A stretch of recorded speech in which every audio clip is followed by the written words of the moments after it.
Conveniently located at 4631 Robert C. Byrd Drive in Beckley, West Virginia.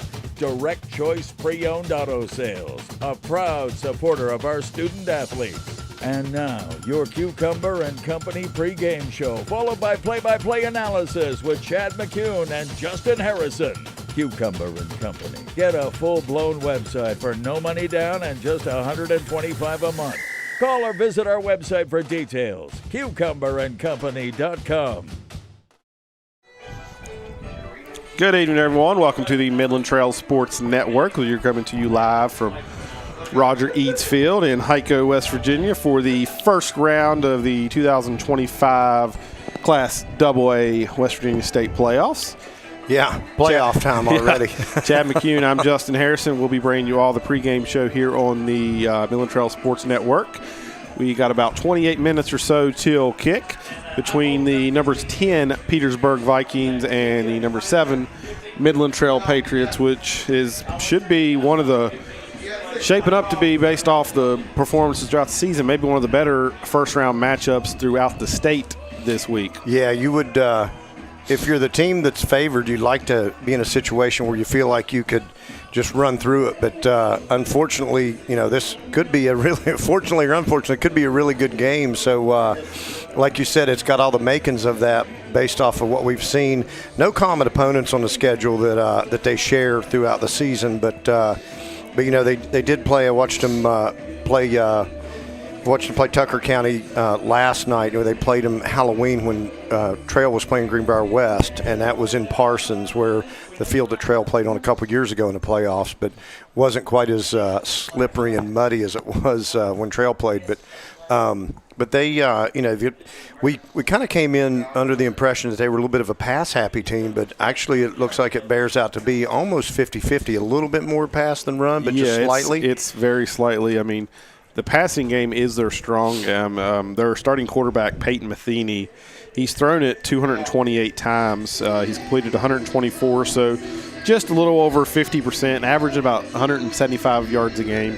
He's only thrown 15 touchdowns, but he has thrown 10 interceptions, and you're liable to throw a few interceptions, though, when you're throwing it 220 times. I mean, he's thrown it almost 100 more times than Race has thrown it. Right. And really, Race's passing has really went up in trajectory the last few weeks. Right, so and it's still not a ton, but he's passing it. So yeah, and they spread the ball around. Their leading receiver is number 4, Caleb Kuhn. He has 53 receptions, 681 yards, and 4 touchdowns. So he's the main guy. But I mean, it's not far behind him is Evan Tawney, 36 catches, 464 yards, 5 touchdowns, and then who's also their leading rusher is Lucas Wofford. He has 25 catches, 434 yards, so they're all around there. But also Wofford has ran for 523 yards. He's right around 1,000 yards all-purpose between rushing and passing. So he spreads it around. I think the key tonight is going to be getting the pass rush, and then hopefully being able to get that pass rush with just not having to blitz, being able to bring 3 or 4. Like Midland Trail has a lot of times been this able to year. do. Yeah. You're right, a lot. Yeah. So, Petersburg comes in 7-3, and like you said, I think like most games, but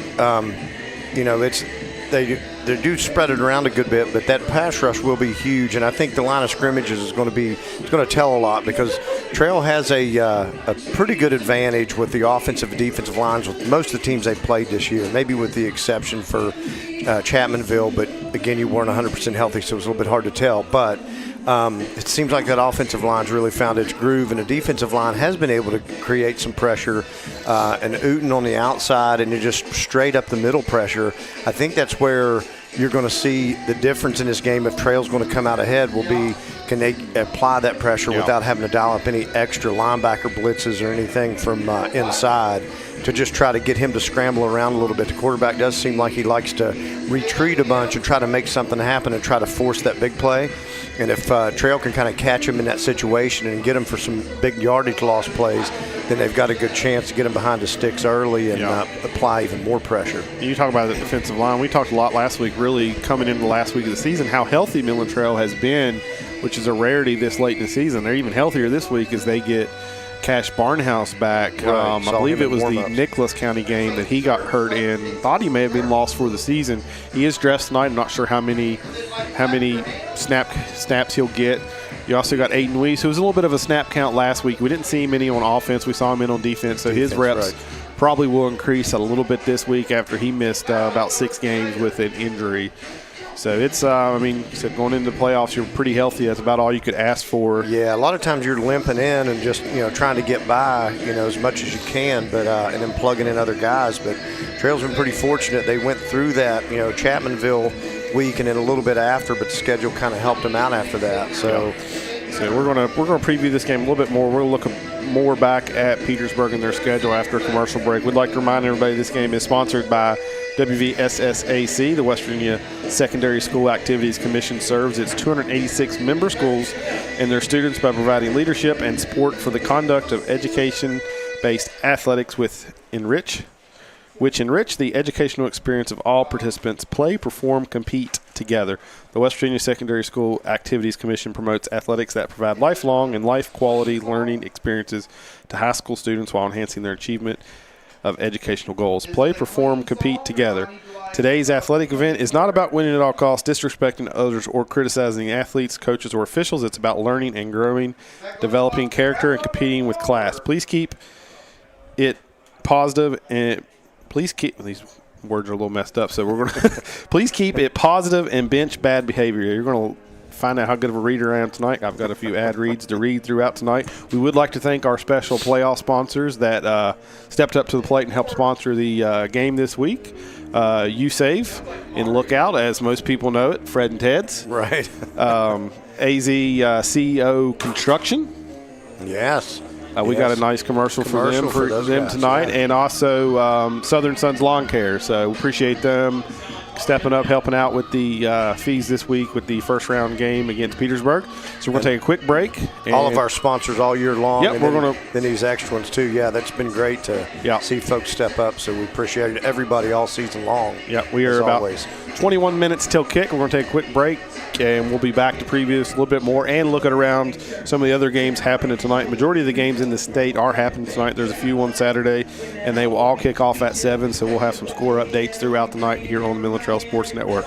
We'll be right back after these commercials. You wouldn't send your grandma in to play linebacker, right? So why let your cousin Jimmy, with his duct tape and a dream, build your porch or remodel your kitchen? AZCO Construction believes good enough just ain't good enough. Owner Dan Newton and his crew build it right the first time. No, that'll do, shortcuts, no half-nailed decks, and definitely no figuring it out as we go. From custom decks and porches to metal roofing, log framing, plumbing, kitchens, and more, AZCO Construction delivers work that's solid, straight, and Patriot strong. Because this Midland Trail team knows, you can't duct tape your way to a championship, and around here, YouTube's just for watching the Midland Trail Sports Network, not learning how to swing a hammer. So send Jimmy back to the couch and call the professionals today. Phone AZCO Construction 304-618-7720. Quality beyond good enough. Owner Dan Newton, license number WVO 54996. Drugs. Kids need to know the dangers and how to avoid them. And when it comes to pain medications, opioids, they need to know that they should never be taken without a prescription and never shared with friends or family. It's dangerous and illegal. So talk with your kids, because when you talk, they hear you.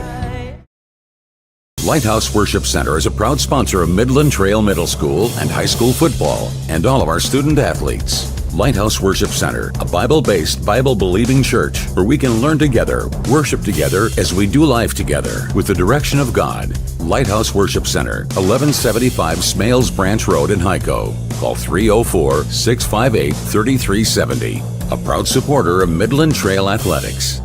Southern Sons Demolition and Lawn is a proud sponsor of the Midland Trail Patriots. Southern Sons offer a variety of outdoor services such as excavation, lawn care and landscaping, tree removal, material deliveries such as mulch, stone, sand, and more. Serving Fayette, Nicholas, and Raleigh counties. Licensed and insured. Choose Southern Sons to bring out the potential for your outdoor oasis. Give us a call at 304-575-0050 or 304-658-8182. Be sure to like us on Facebook. Southern Sons, a proud supporter of your Midland Trail Patriots.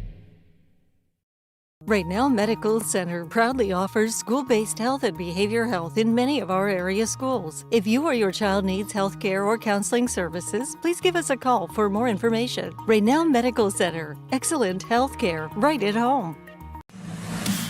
Direct Choice Pre-Owned Auto Sales is a proud supporter of all of our area middle school and high school athletics. Direct Choice keeps a huge selection of cars, trucks, and SUVs with some of the best prices in southern West Virginia. Credit problems are no problem. We have several lenders for your financing needs. Direct Choice Pre-Owned Auto Sales, 4631 Robert C. Byrd Drive, Beckley. Or shop 24/7 at directchoicewv.com. Direct Choice Pre-Owned Auto Sales and your student athletics. A winning combination. We all make choices about alcohol. Kids make choices whether to drink or not. Bye, Dad. Bye-bye. Remember, I'm going to Alex's party tonight and sleeping over. Have fun. Hey, remind me about that party again? And adults make choices whether to talk about it. That's true of parents and every other trusted adult in a kid's life. Kids want to know our expectations, and they want honest answers in everyday conversations. So talk with your kids and help lead them on a positive path. Because when you talk, they hear you. At the Cassis Dental Center, we believe in the total health solution. It doesn't matter whether you have a disease state or a healthy state. We're going to do our very best to diagnose everything that you need to have done. If necessary, we can use our 3D capability. One of the best services we offer at Cassis Dental Center is to control anxiety. The oral sedation helps you to feel like you haven't even been at the dentist office, although you can have a lot of dentistry done. We also do general restorative dentistry, which includes fillings, extractions, root canal therapy, implants, and dentures. One of the most unique services that we offer is the ability to have same-day crowns performed. It's quite rewarding to see families grow. That's worked for us for over 3 generations now. Changing someone's life by improving their smile is very satisfying. Flat Top Fridays is a proud sponsor of Midland Trail High School Athletics. Flat Top Fridays is located at 2278 Old Court Street in Fayetteville. Flat Top Fridays offers regular cuts, specialty cuts, straight shaves, and much more for all ages. Call or text us at 304-640-3725 or 304-237-0251. Flat Top Fridays, a proud sponsor of Midland Trail High School and our student athletes. In the ever-changing world of website design, the things that people need, the things that people look for, those website norms, they're ever-changing. In many organizations, we're getting to where we don't necessarily have specific departments internally to do those things. When you hire a Cucumber Company, you get that internal team feel. You get experts that are within hand's reach. So whether you're looking at a website project, videos, audio-visual support, I highly recommend Cucumber Company. We all want our kids to grow up safe and healthy, so we show them how, and we tell them with honest conversations that let them know what we expect. That's especially important when it comes to alcohol and other drugs. Kids need to know the dangers and how to avoid them. And when it comes to pain medications, opioids, they need to know that they should never be taken without a prescription and never shared with friends or family. It's dangerous and illegal, so talk with your kids, because when you talk, they hear you. Lighthouse Worship Center is a proud sponsor of Midland Trail Middle School and high school football and all of our student athletes. Lighthouse Worship Center, a Bible-based, Bible-believing church where we can learn together, worship together as we do life together with the direction of God. Lighthouse Worship Center, 1175 Smales Branch Road in Hyco. Call 304-658-3370. A proud supporter of Midland Trail Athletic. Direct Choice Pre-Owned Auto Sales is a proud supporter of all of our area middle school and high school athletics. Direct Choice keeps a huge selection of cars, trucks, and SUVs with some of the best prices in southern West Virginia. Credit problems are no problem. We have several lenders for your financing needs. Direct Choice Pre-Owned Auto Sales, 4631 Robert C. Byrd Drive, Beckley. Or shop 24/7 at directchoicewv.com. Direct Choice Pre-Owned Auto Sales and your student athletics. A winning combination. You wouldn't send your grandma in to play linebacker, right? So why let your cousin Jimmy, with his duct tape and a dream, build your porch or remodel your kitchen. AZCO Construction believes good enough just ain't good enough. Owner Dan Newton and his crew build it right the first time. No, that'll do, shortcuts, no half-nailed decks, and definitely no figuring it out as we go. From custom decks and porches to metal roofing, log framing, plumbing, kitchens, and more, This is Dr. Bruce Cassis from the Cassis Dental Center. It's time for the Cassis Dental Center Fancy needs. Direct Choice Pre-Owned Auto Sales. 4631 Robert C. Byrd Drive, Beckley. Or shop 24/7 at directchoicewv.com. Direct Choice Pre-Owned Auto Sales and your student athletics. A winning combination. We all make choices about alcohol. Kids make choices whether to drink or not. Bye, Dad. Bye-bye. Remember, I'm going to Alex's party tonight and sleeping over. Have fun. Hey, remind me about that party again? And adults make choices whether to talk about it. That's true of parents and every other trusted adult in a kid's life. Kids want to know our expectations, and they want honest answers in everyday conversations. So talk with your kids and help lead them on a positive path. Because when you talk, they hear you. At the Cassis Dental Center, we believe in the total health solution. It doesn't matter whether you have a disease state or a healthy state. We're going to do our very best to diagnose everything that you need to have done. If necessary, we can use our 3D capability. One of the best services we offer. Welcome back to Midland Trail Sports Network. About 12 minutes to go till kick. I know some people are saying they were having issues with YouTube, but we had got it pulled up, and it seems to be working fine. So a little bit here, previewing more Midland Trail and Petersburg. So Midland Trail looking for their first playoff win since 2018 when they beat Sherman in the quarterfinals, or it was the first round, 2018. They, I guess technically, I don't know, in the COVID year, their first round matchup against Buffalo got, I believe, canceled. No, I think they played. I thought they played that up here. That was. I don't think. Didn't they play them twice in that? They played them in the regular season. Well, they were supposed to play them, and the playoff game got canceled. Oh, I thought the playoff game happened, but the I believe it was the playoff game. The regular season game got canceled. That was the year it went up to Sherman. Petersburg won a playoff game last year against Riverview. Right. Okay. So Midland Trail looking for their first one in about 7 years. So for Petersburg, like I said, they're sitting at 7-3. Their 3 losses are 3 of the top 5 teams in AA. So they didn't. Right. It wasn't like they played a slouch schedule. No. So. They lost to Doddridge County in a close one, 21-7. Lost to Philip Barber. I believe Doddridge County sitting at number 5 this week. Philip Barber, number 3, lost to them 43-0. And number 1, Frankfurt, lost to them 50-0. So their 3 losses were all 3 to playoff teams. So, I mean, just like Midland Trail, their 1 loss was to a AAA team, Chapmanville. So both of these teams, their losses this year have came against playoff teams. So they played a pretty Petersburg played a pretty beefy schedule. It's a tough for them to schedule. I mean, it was a long trip for them. It was about 3 hours and 15 minutes. I mean, they have some single A's on their schedule just because, I mean, that's a closer game for them. Yeah, you gotta have your Tucker counties and East Hardys and folks like that are close to you. Moorfield, stuff like that. Right. So just for travel wise, yeah. They started off 5-0, and then they dropped those 3 straight games, and then they finished the last 2 on a 2-game win streak. Knocked off Tucker County 23-0, and then last week East Hardy 38-31. And really, the intriguing matchup we really haven't talked about is the storylines. The storylines all over the place with this game, because I know Curtis had said, as a fan last week, he'd like to see the Petersburg matchup. Well, we got it, and the one obvious one that you're going to talk about is the main one, but then the other underlying ones were, Coach Isaacs that was here before spent a year at Petersburg before he came here, in between when he was coming from Virginia, making his way back down here to kind of redirect the program, and then Coach Shockey, who's head of the regime now for Petersburg, was here under Coach Isaacs for that amount of time, and then 1 year with Coach Moore, I guess. Yeah, Coach Shockey, Shane Shockey, as the head coach at Petersburg.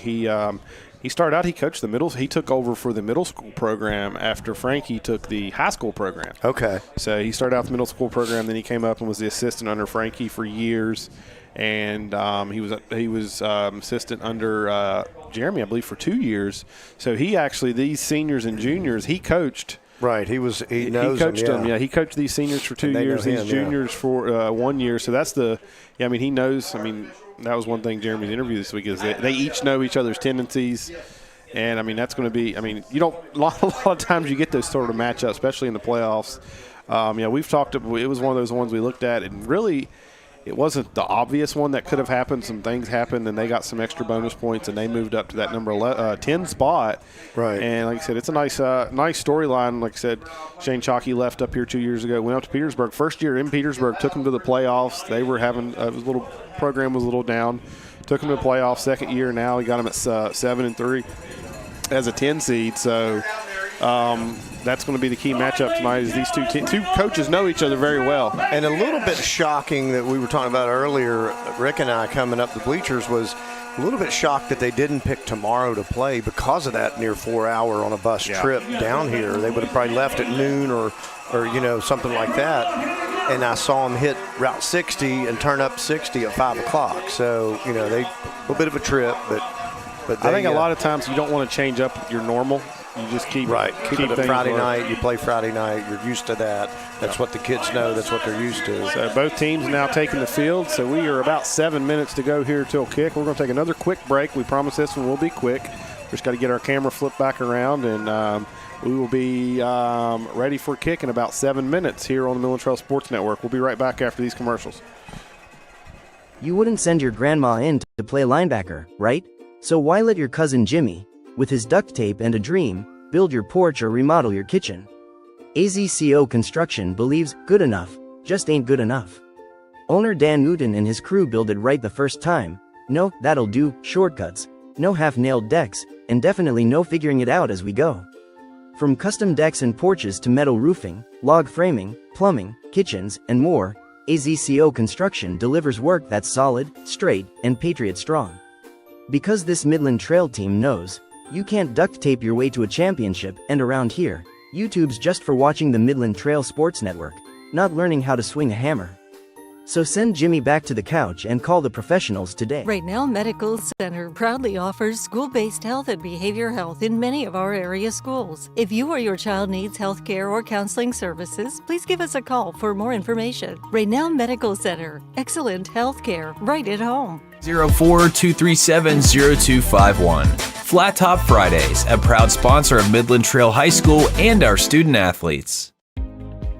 In the ever-changing world of website design, the things that people need, the things that people look for, those website norms, they're ever-changing. In many organizations, we're getting to where we don't necessarily have specific departments internally to do those things. When you hire Cucumber Company, you get that internal team feel. You get experts that are within hand's reach. So whether you're looking at a website project, videos, audio-visual support, I highly recommend Cucumber Company. All right, welcome back to Midland Trail Sports Network. We have the captains out at the coin toss. For captains for Midland Trail is number 58, Greg Kramer, number 10, Jaden Roop, number 5, Jake Ewing, and number 11, Xander Uten. Trying to get some numbers on the Vikings. Number 4 is Caleb Kuhn. I believe you got number 10, number 10, Peyton Matheny. And that's where I get lost. Maybe no, the numbers aren't on the shoulder pads. That's number 11, but it's not. Get Jake to move a little bit. Thank our sponsors, Toyota and your local West Virginia Toyota dealers are proud to be an official sponsor of the WVSSAC, supporting high school sports all across West Virginia. Visit us, buyatoyota.com. Toyota, let's go places. And, of course, chocolate milk. Greatness is built with chocolate milk, the official beverage of the WVSSAC. The American Dairy Association made us remind you to drink low-fat chocolate milk. It has a mix of fluids, carbs, and protein to rehydrate. Visit drink-milk.com. Man, our Reed guy is on it, isn't he? He's like a professional coming in there with that. He's like an auctioneer. He's just like blasted in. Also, the West Virginia National Guard. Get help with your college tuition from the West Virginia Army National Guard. For more information, go to nationalguard.com. Now he's getting way into it.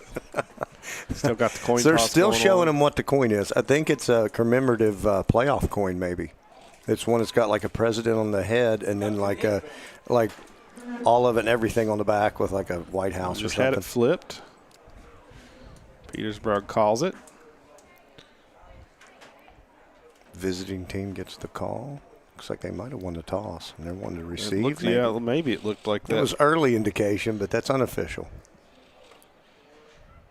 Captains were number 14, Colson Bobo. And 58. And 58 is Matthew McDonald. They do win the toss. Petersburg is elect to receive, so they're going to come out and try to make a statement a little early. We're going to start. It seems a little early as well. Yeah, and Trail gets to put their defense on the field first, so you like what you considered the strong point of your team most of the season, even though the offense seemed to stabilize itself with the defense and was kind of right there, even keel the whole latter part of the season. Yeah, but you still like to put the game in the defense's hands whenever something's on the line. And if you're going to open a playoff game, get the defense out there and see if you can get a shutdown and get it right back to your offense quick.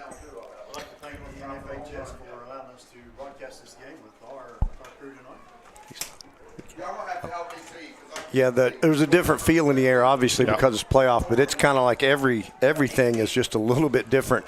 The crowd is basically packed the bleachers. I couldn't tell. Petersburg was a little bit late arriving as we would expect, but I don't know how many folks will make the trip. They've got some folks across the way on the stands over there, but definitely there's a buzz and just a whole different excitement around everything right now. So let's hope it's not too much for this Trail team and they can kind of keep their emotions in check because we're ready to play playoff football. Dakota Bennett set to kick it off for the Patriots. He kicks it, and it's going to be taken at the 10-yard line there.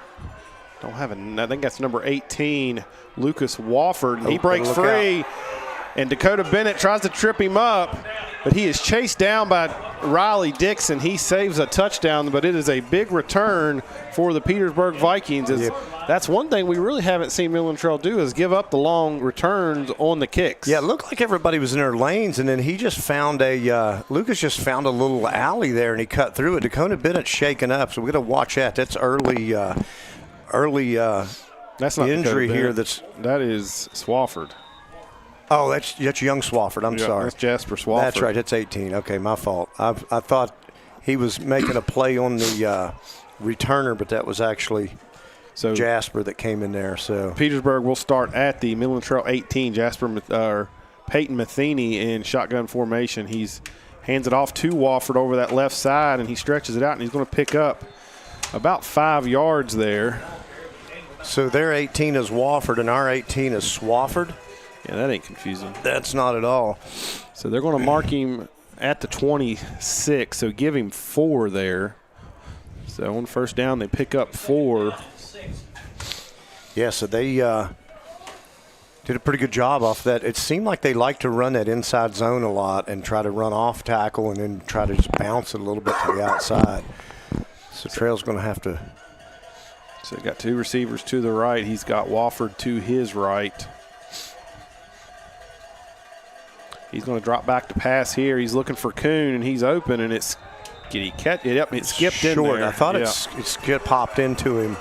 Yeah, it came in low, but it was right at turf level when it came in. I wasn't sure if he covered it up or if he actually hauled it in, and the refs say incomplete pass. They're going to bring up a quick third down here. Live action, it looked like it skipped in, so good call there by the official.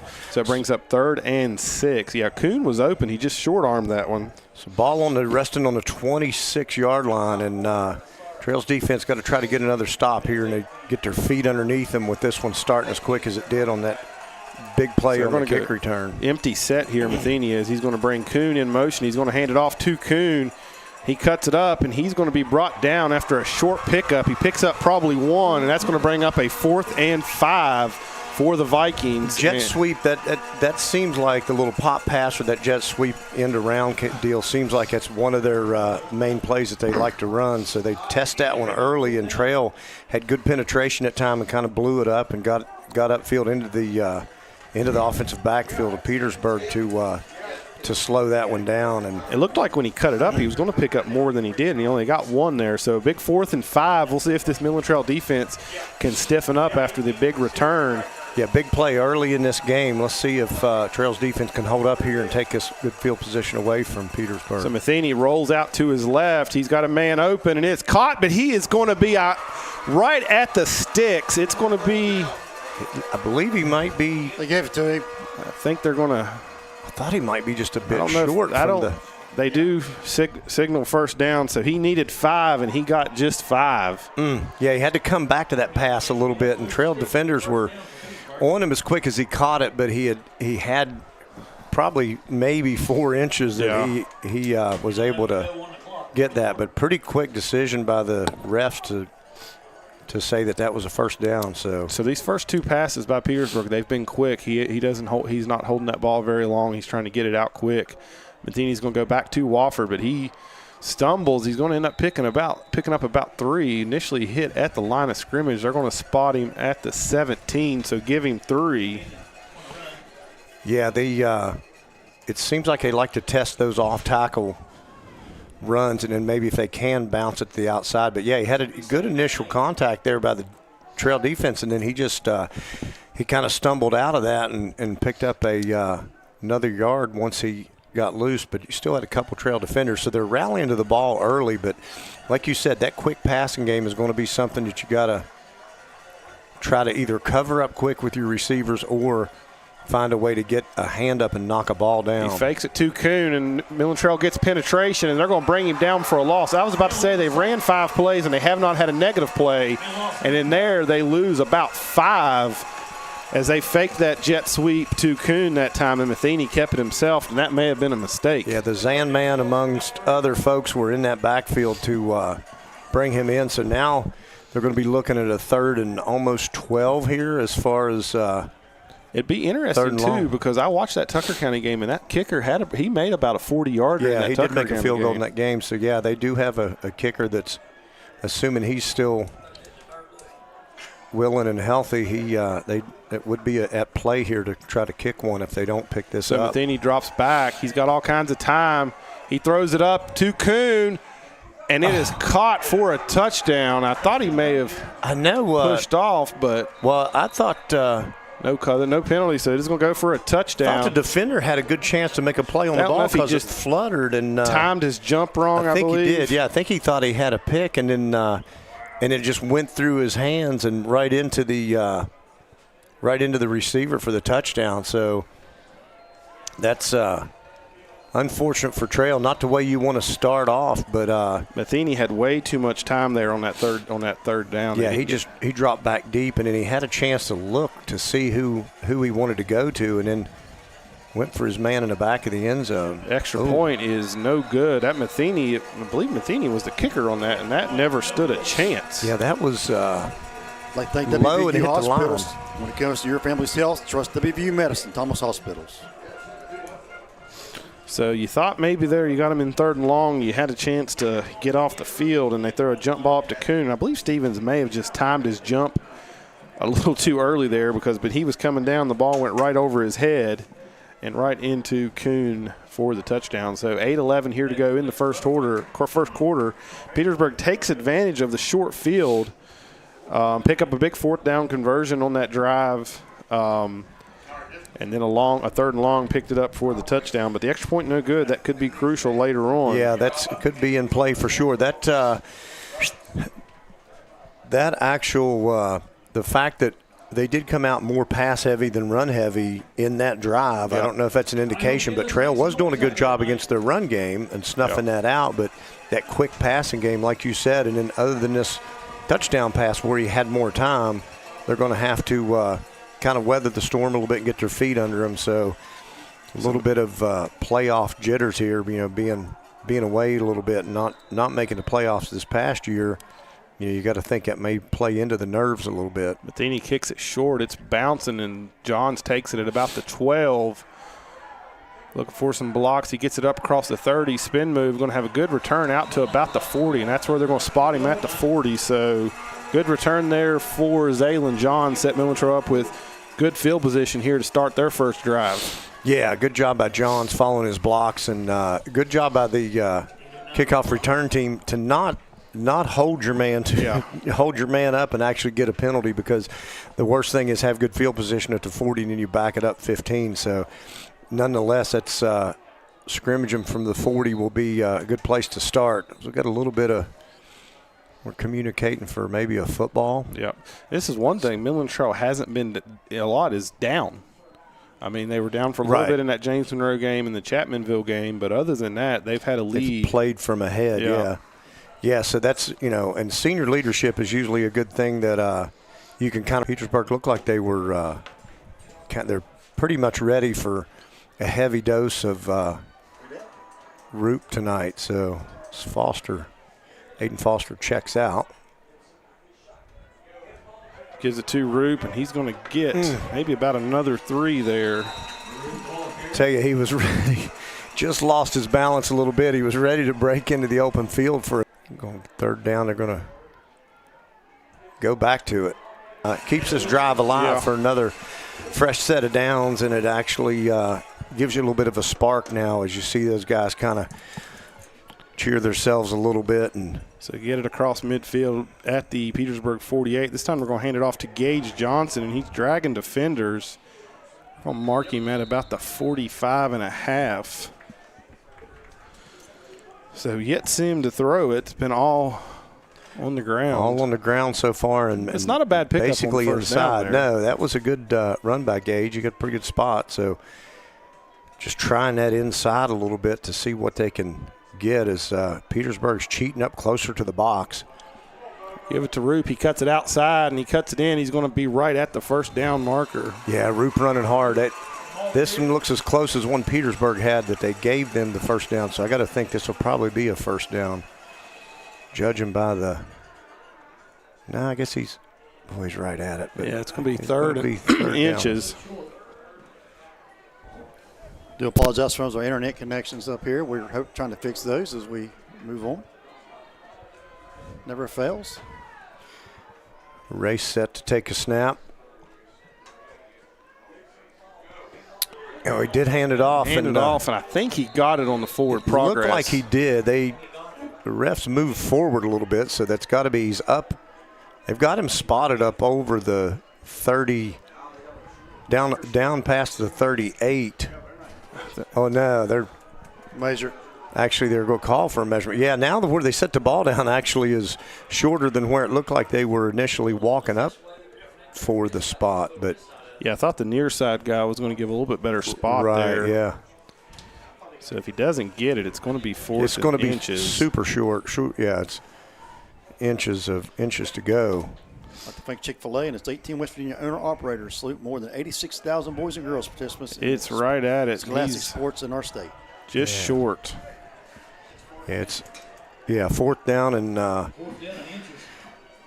maybe 3 to 4 inches, something like that. So we haven't seen really. They don't really like to go under center, so you don't look for Dickerson to go under center and kind of a little QB plunge here. Right. Usually it's a. We'll see if still take it out of the shotgun and hand it off, trying to get downhill with your running back. You may. I don't know if you got options here. You can hand it off to one of your up men and let them push forward, or you can run behind those. Gotta think he'll run. They're going to run behind him, and they're going to get the first down. Yeah, and he got a crease, and he actually got about 4.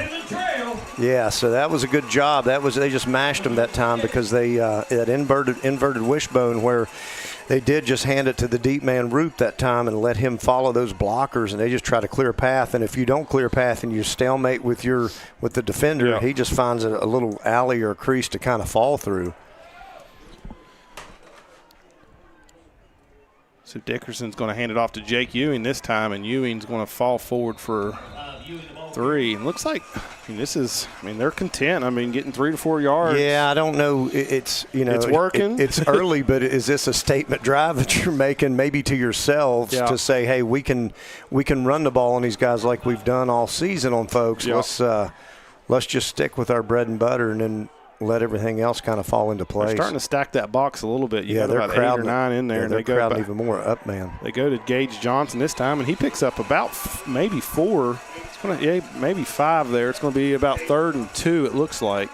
Yeah, that's a good, strong run by Gage, and it's they're getting those 2 to 3 yards before they really get any contact that's enough to bring them down. So Trail's offensive line getting the push they need. They go right back to Roop, and he falls forward for the first down. He gets it down to about the 22. Yeah, he got it by about 2 yards. Yeah, they'll scrimmage from the 22 now of Petersburg, and Trail about to enter this red zone here, and they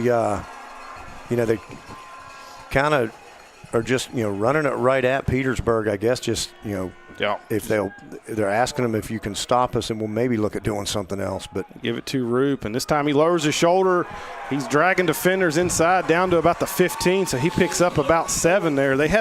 Petersburg made a good initial penetration there. Got a Swafford slow to get up. I don't know. He was blocking on that play. And he got kind of taken down a little late there. They're going to give him about 7 there. I think he's going to stay in. Yeah, Roop that time with second and third effort, he was rewarded by the crowd because they knew it. They saw how hard he was running, and they gave him a little extra cheer push there whenever he was getting up from the turf. So right now they're just trying to wear down this defense, and so far it's been effective. Go back to Ewing this time, and he's going to be right at the first down marker. I'm not sure he's going to get it. He's just a little short, it looks like. I think he's about a half-yard short maybe. Yeah, it's going to be 3rd and short. Trail going a little bit quicker here, not wasting any time. Go right back to Roop. He cuts it up. He's got the first down. He's dragging defenders. Still going. Going to get it down to about the 14. He's going to get another first down. He's down inside the 10 now.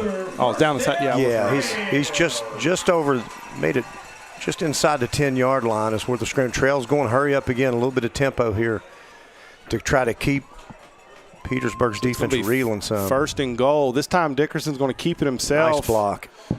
He's going to maybe lose a yard there.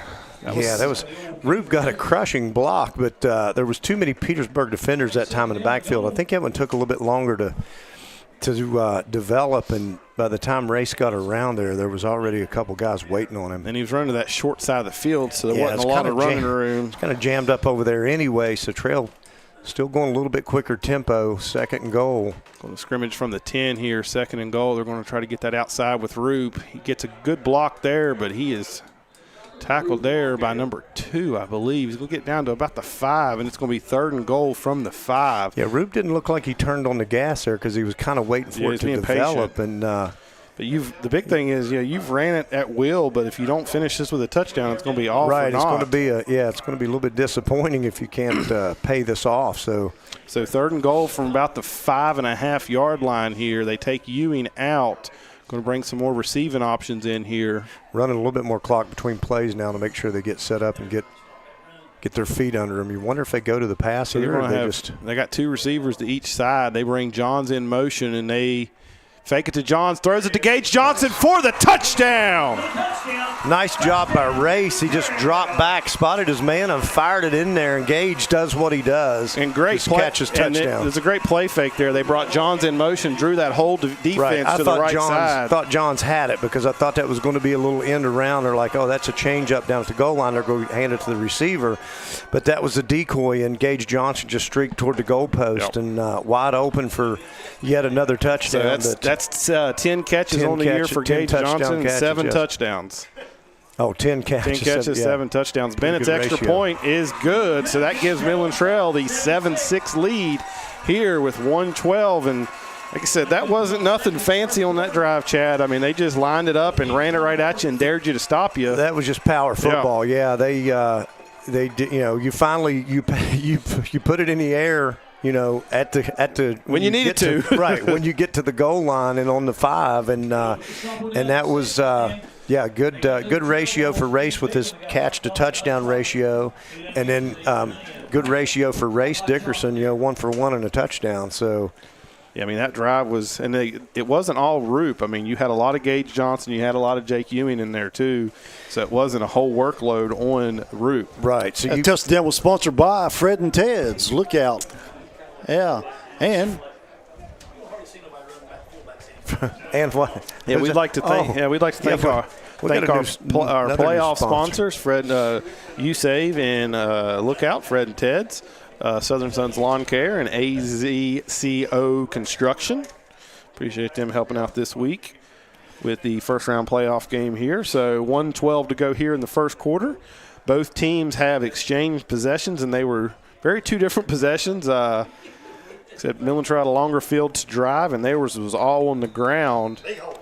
And Bennett kicks this one. This is a little bit low. It's take a bounce. That's going to be a touchback. So that was much better than the last kick. Yeah, I wondered what they would do on this because we've seen them kick anything from an onside to a near onside that turned into an onside to a hard squib, a medium range, or just kick it in the end zone. I think this was a good one that you don't want to give up another big kick return. Like, that's like you said, we really hadn't seen that all season long. No. But that was a big break for Petersburg, and it really set them up in real good position for that scoring drive that they had. So Trail at least kind of gets their balance there a little bit and, has a statement drive early on that they can, at least get their confidence back. And now they can just go out and play defense and see if they can create a little bit of havoc here on this Petersburg offense. So Petersburg will scrimmage from their own 20, going left to right here. Matheny in shotgun formation. He's dropping back. Look, quick pass. He's got a man streaking down the field, and it is almost caught there by number 14. I'll tell you what, Bobo. Bobo did a great job to stretch out and get his hands on it, and then he almost came in with it.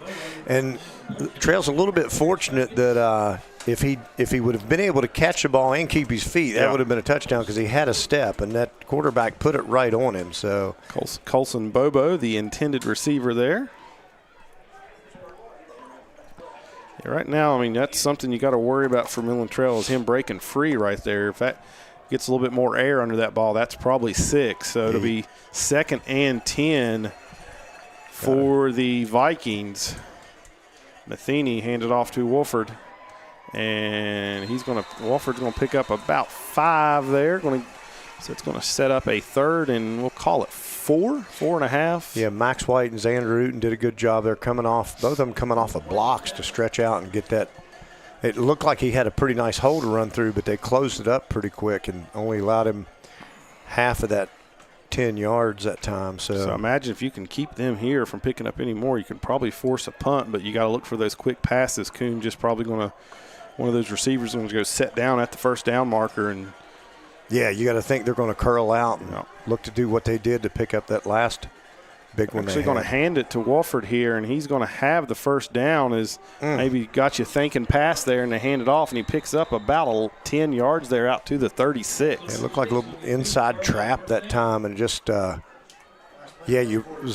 probably the last play we thought they would run would be a run play. We thought it was going to be pass all the way at 3rd and 5, but that may have been the last play of the first quarter. There's only about 7 seconds, and they were just going to let it run out. So here in first round matchup between the number 10 Petersburg Vikings, number 7 Midland Trail Patriots. After 1, Midland Trail leads it 7-6, and we'll be right back after these commercials. You wouldn't send your grandma in to play linebacker, right? So why let your cousin Jimmy, with his duct tape and a dream, build your porch or remodel your kitchen? AZCO Construction believes good enough just ain't good enough. Owner Dan Newton and his crew build it right the first time. No, that'll do, shortcuts. No half-nailed decks, and definitely no figuring it out as we go. From custom decks and porches to metal roofing, log framing, plumbing, kitchens, and more, AZCO Construction delivers work that's solid, straight, and Patriot strong. Because this Midland Trail team knows, you can't duct tape your way to a championship, and around here, YouTube's just for watching the Midland Trail Sports Network, not learning how to swing a hammer. So send Jimmy back to the couch and call the professionals today. Phone AZCO Construction 304-618-7720. Quality beyond good enough. Owner Dan Newton, license number WVO 54996. Welcome back to Midland Trail Sports Network here to getting ready to start the second quarter. Be a 1st and 10 for the Petersburg Vikings. The Vikings. Ball sitting at their own 36. Yeah, Trail's defense here, they love to be able to create a little bit of chaos and see if they can get maybe get a turnover here, and then they can get that offense back out on the field. Matheny in shotgun formation, dropping Jake Ewing back deep here. They see something, and it's a quick slant to Kuhn, and he catches it after a short pickup. Yeah, I'm not sure why he went down on his knee. Yeah, Jake kind of ran off like he was expecting something deep, and I think a quarterback receiver saw that and just threw it in the hole where he vacated, but not sure why the receiver took a knee that quick. I don't know if he was off balance or what was happening there, but good to see Cash Barnhouse out there on the defensive line. So it looks like he's back and healthy. So second and a long 3 here for the Vikings. Matheny hand it off here, and be careful. Yeah, Max White kind of run blitzed that time. Like Weiss himself out of there. BJ Cole in there on the tackle. It's going to be a short pickup. It's going to bring up 3rd down, though, so he does not get the first down. Yeah, it could be about 3rd and 1. It's a short one. Yeah, it's. They're going to bring a little bit more beef on. They're going to send Cash Barnhouse out and bring Cordell Brown in. So now 3rd and short, you'd think and run. I wonder if they go back to their pass. They split 2 receivers to the left here. They're bringing a blitz. Yeah, they hand it all, or ball's on the ground, and we'll see who gets it. And Midland Trail has the fumble, so just a little miscommunication there on the handoff. Aiden Weiss came up from the pile, it looked like, with that. I believe that was Aiden, wasn't it? I think so. It looked like he was one. It looked like it was a bad mesh point with the running back anyway, and I don't think they ever got a hold of it. I don't know if it was a defensive pressure, but there was penetration on that offensive line by Trail's defensive line, and they blew that thing up. Nonetheless, Trail comes out of there with it and has great field position, scrimmaging just inside the 46 of Petersburg. Going to have an official timeout. Yeah, you mentioned a much-needed turnover. Not really, they really forced it there. That was kind of just on their own doing a little bit. But Trail doing a good job to be heads up and jump on that thing. That's just what you wanted. So Race is going to hand it off to Roop. He cuts it up. He's near the 40. Not a bad pickup there. He's going to pick up about 4 there on first down. He's still trying to pick his ways. We keep wanting one of those John holes to open up like we saw last week against Lincoln County on that outside. Again, he was running to the short side of the field, so it's a little bit tighter over here. The splits are not as wide, but we'll see if that'll open up a little more as the game goes on. Yeah, I mean, right now they're content on keeping them on the ground. I mean, picking up 3-4 yards every time. And the more you can pull those defenders up in that box, you saw the it on the touchdown. You better chance you got to throw downfield a little bit later on. Gives it to Roop. He's got some running room initially, but he's dragging defenders. He's got the first down as he drags Vikings defenders down near the 30, so that's about a 10-yard pickup by Jaden Roop. Roop running like a man again and just feeling it. He's was churning out extra yards that time. Yeah, I think Petersburg's getting a good taste of what it's like to try to tackle Jaden Roop right now. So he gets a first down to the Vikings 30. Here with 9:40 to go here in the first half. Yeah. Midland Trail looking to extend that 1-point lead. Going to go twins receivers to both sides. They bring Johns in motion. They fake it to Johns, give it to Roop. He had a hole with the left side, but he decided to cut it up to the right. There is a flag. First time we've seen that all game. Yeah, that's nice that it took into the second quarter to get a flag. And that came from over there on the far side. So I don't know if somebody – most likely you're going to have a legal formation or an offsides. An offsides? I don't know. Legal shift. Oh, it's a shift. Okay. Well, I thought the initial signal was going to be offsides, and I was like, well – we would take that, but so they'll back it up 5 yards, which didn't get much there on that run. So yeah, so that's not the worst thing that could happen. Yeah, it wasn't like it brought back a touchdown. Right, you'll get five. You'll get first down over, but you've got 15 yards now to pick up for the first downs. Now you're scrimmaging from the 30, just outside the 35-yard line with 9:15 on the clock. Yeah, one thing they've done is they haven't had those really negative plays. They're going to fake it. He's got Swafford open, but the pass, he was hit as he was throwing. And yeah, Swafford, if he could have crossed, but yeah, Race, as you said, he got contacted. Pretty good pressure there in his face, and still tried to deliver it. Luckily, the middle of the field was wide open that it just fluttered harmlessly to the turf, because otherwise that could have been pretty detrimental. But yeah, Swafford had a few steps on his man, but like I said, they got pressure in there. So now you're a little bit on second down behind the chains. We're going to have bring Roop, Johnson, and Ewing off, bring Stevens, Foster, and Jet Ford in. So this is almost, you would think, a passing formation with the personnel you have in the ballgame right now. Johns is your lone setback in the backfield with Race. Race looking to pass. He's got Jet Ford open. Jet catches it at about the 26. So nice pickup there on second down, setting up a more third and manageable. Yeah, that's a good pickup. That, nonetheless, you already knew you were in 4-down territory down here. So it's going to be about 3rd and 6, and that's really opens up your playbook a little bit more. You right, you don't have to pass the ball here. Right, knowing you've got 2 downs to work with for this. This is always 6 yards. I like to run it here and see what you pick up, and then. Roop is back in the game, and now they're going to bring Ewing back in too. You got plenty of time on the play clock as it only sits at 10 seconds right now. So bringing Foster in motion. They're going to hand it to Roop. He got a good block from Ewing. He's up across the 30, cuts it across the 20, down inside the 15, down to about the 12-yard line. Great block there by Jake Ewing. Yeah, Jake just cleared the house that time, and Jaden Roop again running patient like we talked about. It looks like he's hesitating to accelerate, but he just set those blocks up perfect. Yeah. I think he's trusting in his players, his teammates, to make those blocks, and Ewing delivered, and he paid it off with a great run. Ewing not feeling the best. I spoke to him before the game. I thought his dog had died. He sounded so upset. He's running.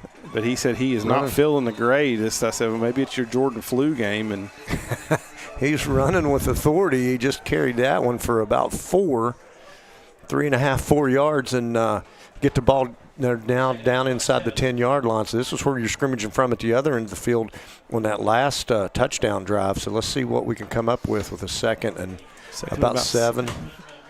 We'll call it 2nd and 6, more than 7 here. All right, 6.5. They give it to Roop. He's patient, and he cuts it up. He's down near the 5. It's going to bring up about a 3rd and 2. Yeah, heavy dose of Roop here, which I don't mind. And that's what you see out of Roop. You don't see out a lot of running backs. A lot of running backs just want to run and don't wait for something to open up for them. And you end up running into your own lineman, running into a defender that you shouldn't. Inverted wishbone again here with lead block. They give it to Roop. He's got the first down. He dives for the end zone. Touchdown, Jaden Roop. Yeah, good job that time. And Roop, like you said, not only does he bring power, speed, and balance, he's got that patience about him. And that time it was just straight ahead bull rush by the offensive line. And I think we've got to stop and pay our respects to this offensive line, because they have done it all year, and they've just gotten better as the year's gone on. So now they're kind of finding their groove. That turnover proves to be costly for Petersburg.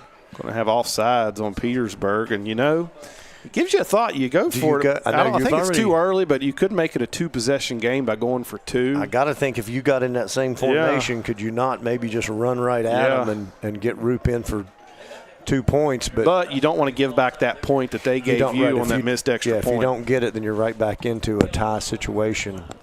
So, they're going to keep the kicking team out there because Bennett's been about as clutch as you can be on these extra points. They declined that, right? Yeah, they didn't move the ball any.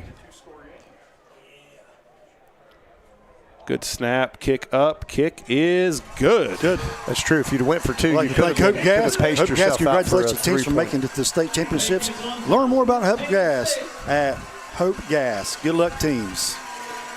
So 6:59 to go here in the first half. Midland Trail 2 for 2 on their scoring drives, and right now, I mean, they've shown you what they're going to do. It's just power football, and Petersburg right now has not shown any ability to stop the running game. And it's not like they're giving up big chunk plays. They're giving up 3, 4, 5, 6. They're giving up a little more 7 than they need to get Trail behind the chains, and Trail's showing the little bit that they need to pass. They know they can. They've got that in their pocket to do if they need it. So it's good to see. That's kind of how I like to see a Trail offense. Run the ball, heavy run, and pick up the yards when you need them. And if you do need to pass, you go to it certain situations, but you make sure you got a good play going before you pull the trigger on it. So. Yeah, it's like right now. I mean, they don't care that they know that you.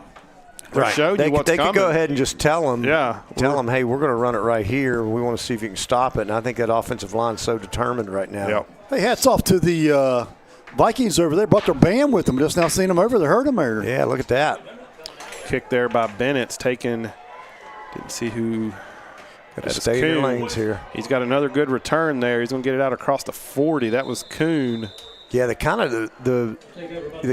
kickoff team. I see the coach is talking about it right now. They kind of overran their assignment. Yeah, and he was upfield before they could collapse on him. So that one will drive a special teams coach crazy because two big returns. That one not as big as the first one by Petersburg, but nonetheless, we're approaching midfield. They're going to scrimmage from the 42-yard line here, and the Trail's defense back out on the field, and they got a little bit of cushion here now at 14-6 with 6:51 in this first quarter, which has been a quick-moving first half. So, but let's see if this defense can maybe get another stop or bringing Kuhn in motion. They fake it to him, hand it or give it to the end around to Evan Tawney, and he's going to get about 9 yards there. Yeah, had some good blocking on that outside. I thought Trail might have a chance to stop that one at the line of scrimmage, but he got around the corner before he got around the corner before they could get to him, and so they give him 8 there. It's going to bring up 2nd and 2 for the Vikings. Yeah, he stepped out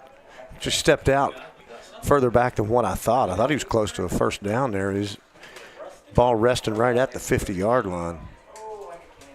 So it'd be right near midfield, be where the Vikings scrimmage.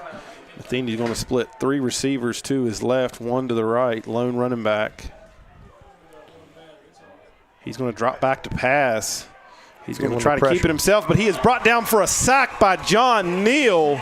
John Neal with the deceptive speed that time, and I think Matheny thought he could step up. He did a good job to step up in the pocket because Trail's pressure looked like it was going to be picked up early, but then he had a couple guys coming free at him, and then as he stepped up in the pocket, he tried to kind of dance to the left a little bit, to his left, and John Neal just came in and did a good job of just basically diving and getting him and not trying to be juked by him, and got him on the ground. So go bring up a 3rd and long now. Yep, so 3rd and about 7 for the Vikings. They got their best receiver, Kuhn. He's got covered by Stevens. He's got safety help over with Brody Jones. They're bringing a blitz. It's picked up pretty well, but then Xander Uten gets home for the sack. Initially, he had time, but it closed quickly. Yeah, Max White was staring him in the face because he came in on the blitz, and then Xander came sweeping around from the outside and just they blew that play up, and 2 lost yardage plays in a row now. So what does Petersburg do? You almost have to punt. You got to think it's punt territory, but you know what they say about the first round of the playoff game, which basically could be the last game of the year, so you don't hold anything back. Trail's got a. It looks like John's back deep, and it looks like they are going punt formation. But the issue here is it's very probably a good thing to have is when you're quarterback is your punter, right? Yeah, you got to watch. Yeah, I was gonna say it might be a good place for him to. But he is going to boot this one. John's back deep. It takes a bounce. John's just going to watch it roll, and it rolls inside the 15. Now rolling to about the 8. So that was John's. Probably should have returned that one. He'd have saved about 10 to 15 yards. It was kind of going away from him, trailing away from him, and when it hit the turf, it was definitely going away from him.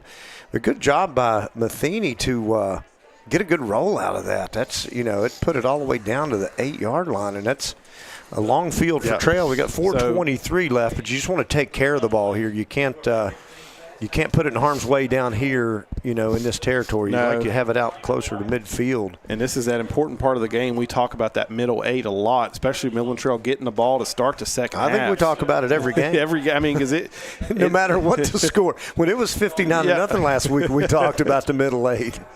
So it's going to be 1st and 10. Ball sits at their own 8. 4:23 to go here. Be big to go down and put some points up with getting the ball to start in the second half. They're just going to hand it off to Roop. He gets a good block there from Gage Johnson. He's trying to break away, but he's brought down from behind there by Wofford. Wow, he was really looked like he was one step from having a huge chunk play. So nonetheless, he's going to get 9 yards on that first down carry. Yep. So that was big to get. I believe that was Gage Johnson that set him free with there. A nice block. Yeah, that gets him out of the shadow of their own goal line at least. And he's going to have the first down here as he runs it across the 20. I think you do this, and you don't really. You've got plenty of time. You don't in a hurry up. Yeah, you don't want to. You don't want to not run much clock and then give the ball back to him by doing something crazy like a pass and have an incomplete pass or something that would stop the clock. So you need to, at least before you get maybe closer to the 40, then you can start thinking about it. They go back to Roop, and this is going to be – he's still got positive yards. He picks up 2. Gets about his shortest gain of the night. He kind of went down quick there, but Yeah, this is where play calling becomes important. Is like I said, you throw it here on second down, and you stop the clock, and then you got. Yeah, then you got to look at if they end up getting the ball back, they have too much time. So yeah, what you like is Trail's been leaning on them now, and you're leaning on them more. So you're just hoping that one of these, when they let up just a little bit, because they're feeling a little bit of the run-stop fatigue, maybe you can crack one. Well, you got Max White in the backfield now, a little change-up from Roop, and they hand it off to White, and he breaks a tackle, gets it out to about the 27, so it's going to bring up third and a little bit more manageable, probably about a 3rd and 5 maybe, 3rd and 6. The clock's going to turn under 2:50 in the second quarter. So we'll call this 3rd and 6. Yeah, this is one you probably let run down and don't snap this one with much on the play clock, but yeah, and then big chance here for Petersburg to get off the field, though. I mean, they get off the field here and have a chance with their passing game. It doesn't take long for them to score. Yeah, that's the unfortunate part for Trail. But if you're trailing, you can pick this up. Then you can pick up the tempo. So they are going to run it. They give it to Max White. He cuts it to the outside. He's got the first down across the 35. So they decide to run it on 3rd down. And Max White. Saw Petersburg fans cheering like something happened over there, but I was like, man, is there a flag or something? Somebody's kid probably made a tackle. Maybe it's what it was. Yeah, I guess it was. Last time I'll read the crowd. Now you may be able to go in a little bit of a hurry. Yeah, now I think you can go some tempo because you might be able to incorporate the pass game a little bit as you're getting ready to go under 2 minutes now. Boy, everybody's coming to that line of scrimmage. You see that? Roop gets it across the 40, and he's struck down there. I'll tell you, if you can get something just in the second level of the defense right there. That box has 9 in the box right now. They are coming up, and they are basically committing everything at trying to stop Jaden Roop in this running Trail offense. So it's going to be about 2nd and 6 here, 1:37 to go, and you're going to go trips to the left. Jet Ford, lone receiver here to the bottom of the screen. Dickerson gives it to Roop, and he not going to get the first down, get it to about the 45. So it's going to bring up 3rd and 2. You may go hurry up here, see if you pick up the first down, and then you go into that tempo. And they're not in too much of a hurry. They still have all 3 timeouts. Am I correct in that? Yeah, I think they're pretty – I mean, with the way this game's going, they're pretty content with the 8-point lead. You like to have it a little bit more, but especially with getting the ball back. So I think maybe if you pick up this first down, then your play calling maybe change a little bit. Right. You may look at trying to use some timeouts. So he's letting the clock run. Signaling. Well, he is throwing, and he's got Gage Johnson open, and Gage Johnson makes a heck of a grab. Wow. Grabs it with one hand and pulls it into his body. Gets the first down, gets a lot more than that, and then gets out of bounds, which stops the clock. The bleachers are shaking. I thought that was an overthrow all day. Yeah, Gage Johnson snared it with one hand and tipped it to himself in the old tip drill and pulled it in and then got 2 feet in. It would be good on Sundays in the NFL. Steps out of bounds, and now Trail scrimmages from inside Petersburg 40. Dickerson drops back to pass. He's under pressure. He steps up, makes one man miss. He gets it out to about the 40, and Coach Moore is going to call a timeout there. Yeah, good call. I think Race was holding as long as he could, trying to see if he could get his man to break open, and he couldn't quite squeeze it and pull the trigger before the pressure got there, and he had to tuck it. And did a good job to. He only lost one. Just about a 1. I thought it was about a half-yard loss, but nonetheless, the clock sets at 41 seconds in the second quarter before halftime, and Trail scrimmaging from just outside the 40-yard line of Petersburg, and that's been the issue tonight. He's when the few times Dickerson dropped back to pass, there hasn't been a lot of time there for anything to develop. Right, the quick hitter for the touchdown down here to Gage Johnson was so fast and you faked run so well, and they anticipated run. The combination of those two really set itself up and lended itself to have given him time to fire that pass in. This pass to Gage Johnson, he didn't have a whole lot of heat in the kitchen, but it was enough that he got air under the ball, and he put it pretty much in a perfect spot. Like you said, we thought it was overthrown, but Gage just made a great senior play when he's like, hey, this is my senior year and I'm in the playoffs. I think it's what I need to do. Yeah, because, you don't get that. You give the ball back, you're going to have to punt. And they're going to be in possession. Field position's probably not going to be the best, but they're going to have all 3 timeouts with a pretty good passing attack. Right. At least you got a chance, if nothing else, to run the rest of this clock out if you take care of the football. So Dickerson drops back to pass. Got more time here. He's waiting. He's going to run. He throws it up to Gage Johnson. and it's just overthrown, and there is a flag. It might have been it's in a spot where a hold usually happens, so. Yeah, that I would have thought overthrown on that one, but now I'm not going to consider anything overthrown when he's throwing it to Gage. But so it was a holding. So they're going to accept it, and that's going to bring up second and 21. And I don't know. Don't know if that's going to totally kill this drive, but 33 seconds. But the one thing you can't do is throw it up and chance a pick that would turn into a pick six, because there's not really enough time that clock. Well, they were one official was saying run it, and the other one they finally stopped. Always the confusing part is who we're supposed to. So it'll be second and 21. You may be able to run it here, see what you pick up, but they're going to pass again. They're going to a little delay draw, but it was read perfectly by the Petersburg. And they were waiting on that. This one, you may just take it to the half. Yeah, I got to think that because a holding penalty change. I mean, that could kill the drive quickly. That's hard to overcome at any point, especially when you're trying to overcome the clock too. So clock rolls under 13 seconds. Don't look like they're going to call a timeout. They may and run one play, but I don't even know if they'll do that. Nope, he gives them a thumb up. Coach Moore gives the official thumbs up. Let's just get it to the half. So at the half, Midland Trail leads it 14-6 over the Petersburg Vikings, as it has been a ground and pound game for the Patriots. Big key in that first half was Vikings fumbled it when Midland Trail took the lead. Had the ball at midfield on a third and one nonetheless. It was a short yardage situation to go, and Midland Trail drives down the score. Midland Trail will get the ball to start the second half. They lead by 8, so we'll be back, try to get some stats, and we'll be back with your Dr. Bruce Cassis halftime show after these commercials. You wouldn't send your grandma in to play linebacker, right? So why let your cousin Jimmy, with his duct tape and a dream, build your porch or remodel your kitchen? AZCO Construction believes good enough just ain't good enough. Owner Dan Newton and his crew build it right the first time. No, that'll do, shortcuts, no half-nailed decks, and definitely no figuring it out as we go. From custom decks and porches to metal roofing, log framing, plumbing, kitchens, and more, AZCO Construction delivers work that's solid, straight, and Patriot strong. Because this Midland Trail team knows, you can't duct tape your way to a championship, and around here, YouTube's just for watching the Midland Trail Sports Network, not learning how to swing a hammer. So send Jimmy back to the couch and call the professionals today. Phone AZCO Construction 304-618-7720. Quality beyond good enough. Owner Dan Newton, license number WVO 54996. Right Now Medical Center proudly offers school-based health and behavior health in many of our area schools. If you or your child needs health care or counseling services, please give us a call for more information. Right Now Medical Center, excellent health care right at home.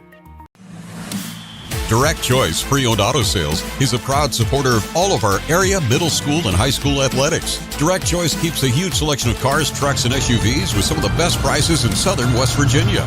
Credit problems are no problem.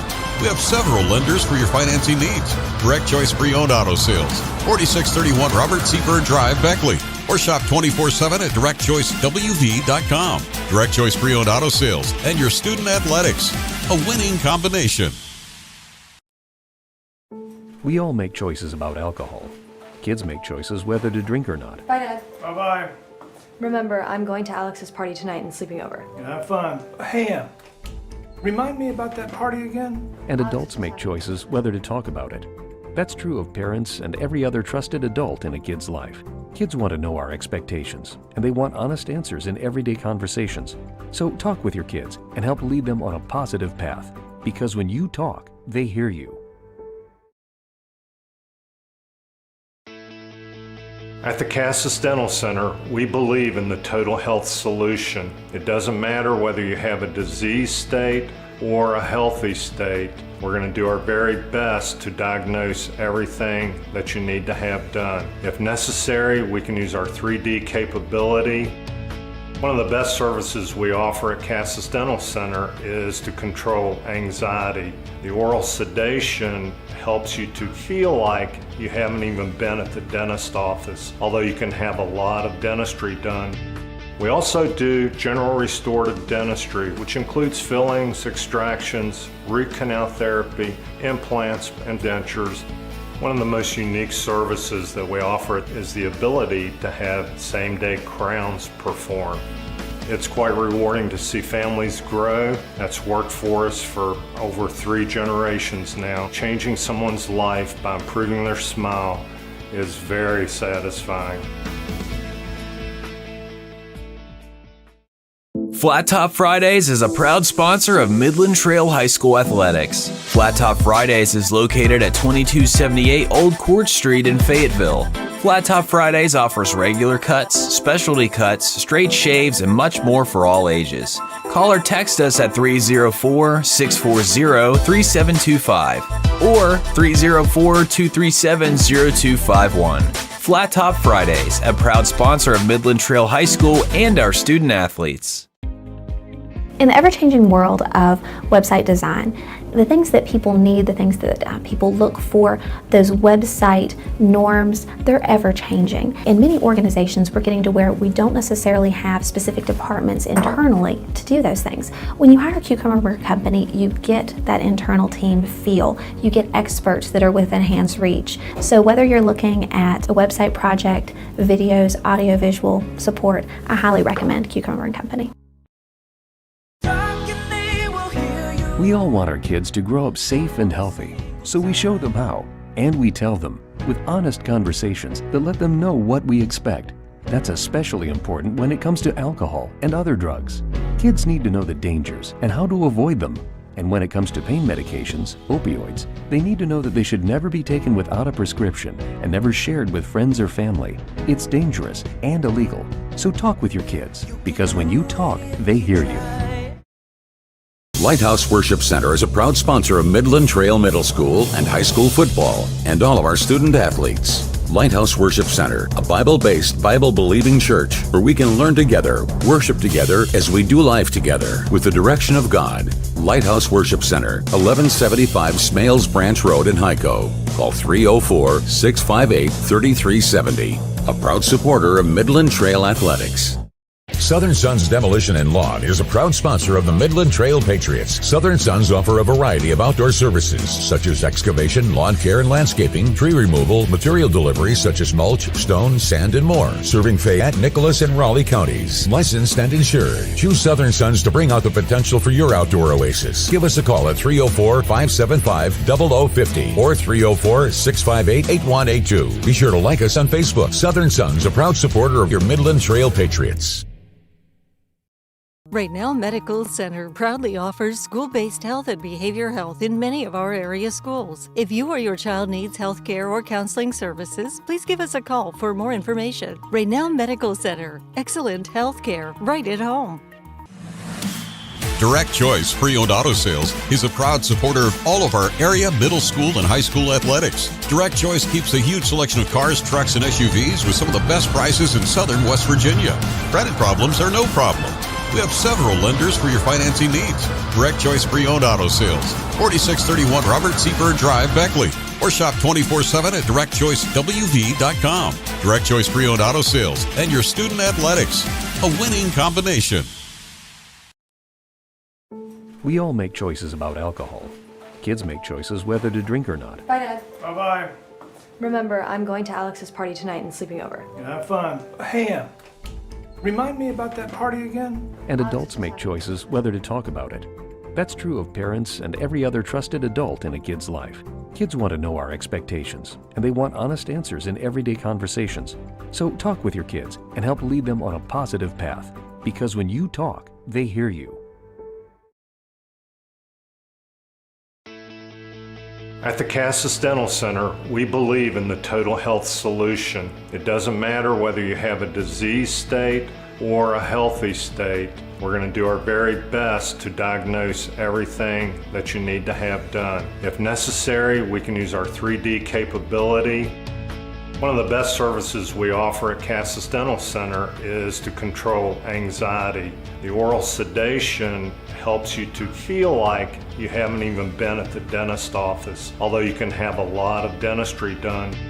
We also do general restorative dentistry, which includes fillings, extractions, root canal therapy, implants, and dentures. One of the most unique services that we offer is the ability to have same-day crowns performed. It's quite rewarding to see families grow. That's worked for us for over 3 generations now. Changing someone's life by improving their smile is very satisfying. Flat Top Fridays is a proud sponsor of Midland Trail High School Athletics. Flat Top Fridays is located at 2278 Old Court Street in Fayetteville. Flat Top Fridays offers regular cuts, specialty cuts, straight shaves, and much more for all ages. Call or text us at 304-640-3725 or 304-237-0251. Flat Top Fridays, a proud sponsor of Midland Trail High School and our student athletes. In the ever-changing world of website design, the things that people need, the things that people look for, those website norms, they're ever-changing. In many organizations, we're getting to where we don't necessarily have specific departments internally to do those things. When you hire a Cucumber company, you get that internal team feel. You get experts that are within hand's reach. So whether you're looking at a website project, videos, audio-visual support, I highly recommend Cucumber Company. We all want our kids to grow up safe and healthy, so we show them how, and we tell them with honest conversations that let them know what we expect. That's especially important when it comes to alcohol and other drugs. Kids need to know the dangers and how to avoid them. And when it comes to pain medications, opioids, they need to know that they should never be taken without a prescription and never shared with friends or family. It's dangerous and illegal. So talk with your kids, because when you talk, they hear you. Lighthouse Worship Center is a proud sponsor of Midland Trail Middle School and high school football and all of our student athletes. Lighthouse Worship Center, a Bible-based, Bible-believing church where we can learn together, worship together as we do life together with the direction of God. Lighthouse Worship Center, 1175 Smales Branch Road in Hyco. Call 304-658-3370. A proud supporter of Midland Trail Athletics.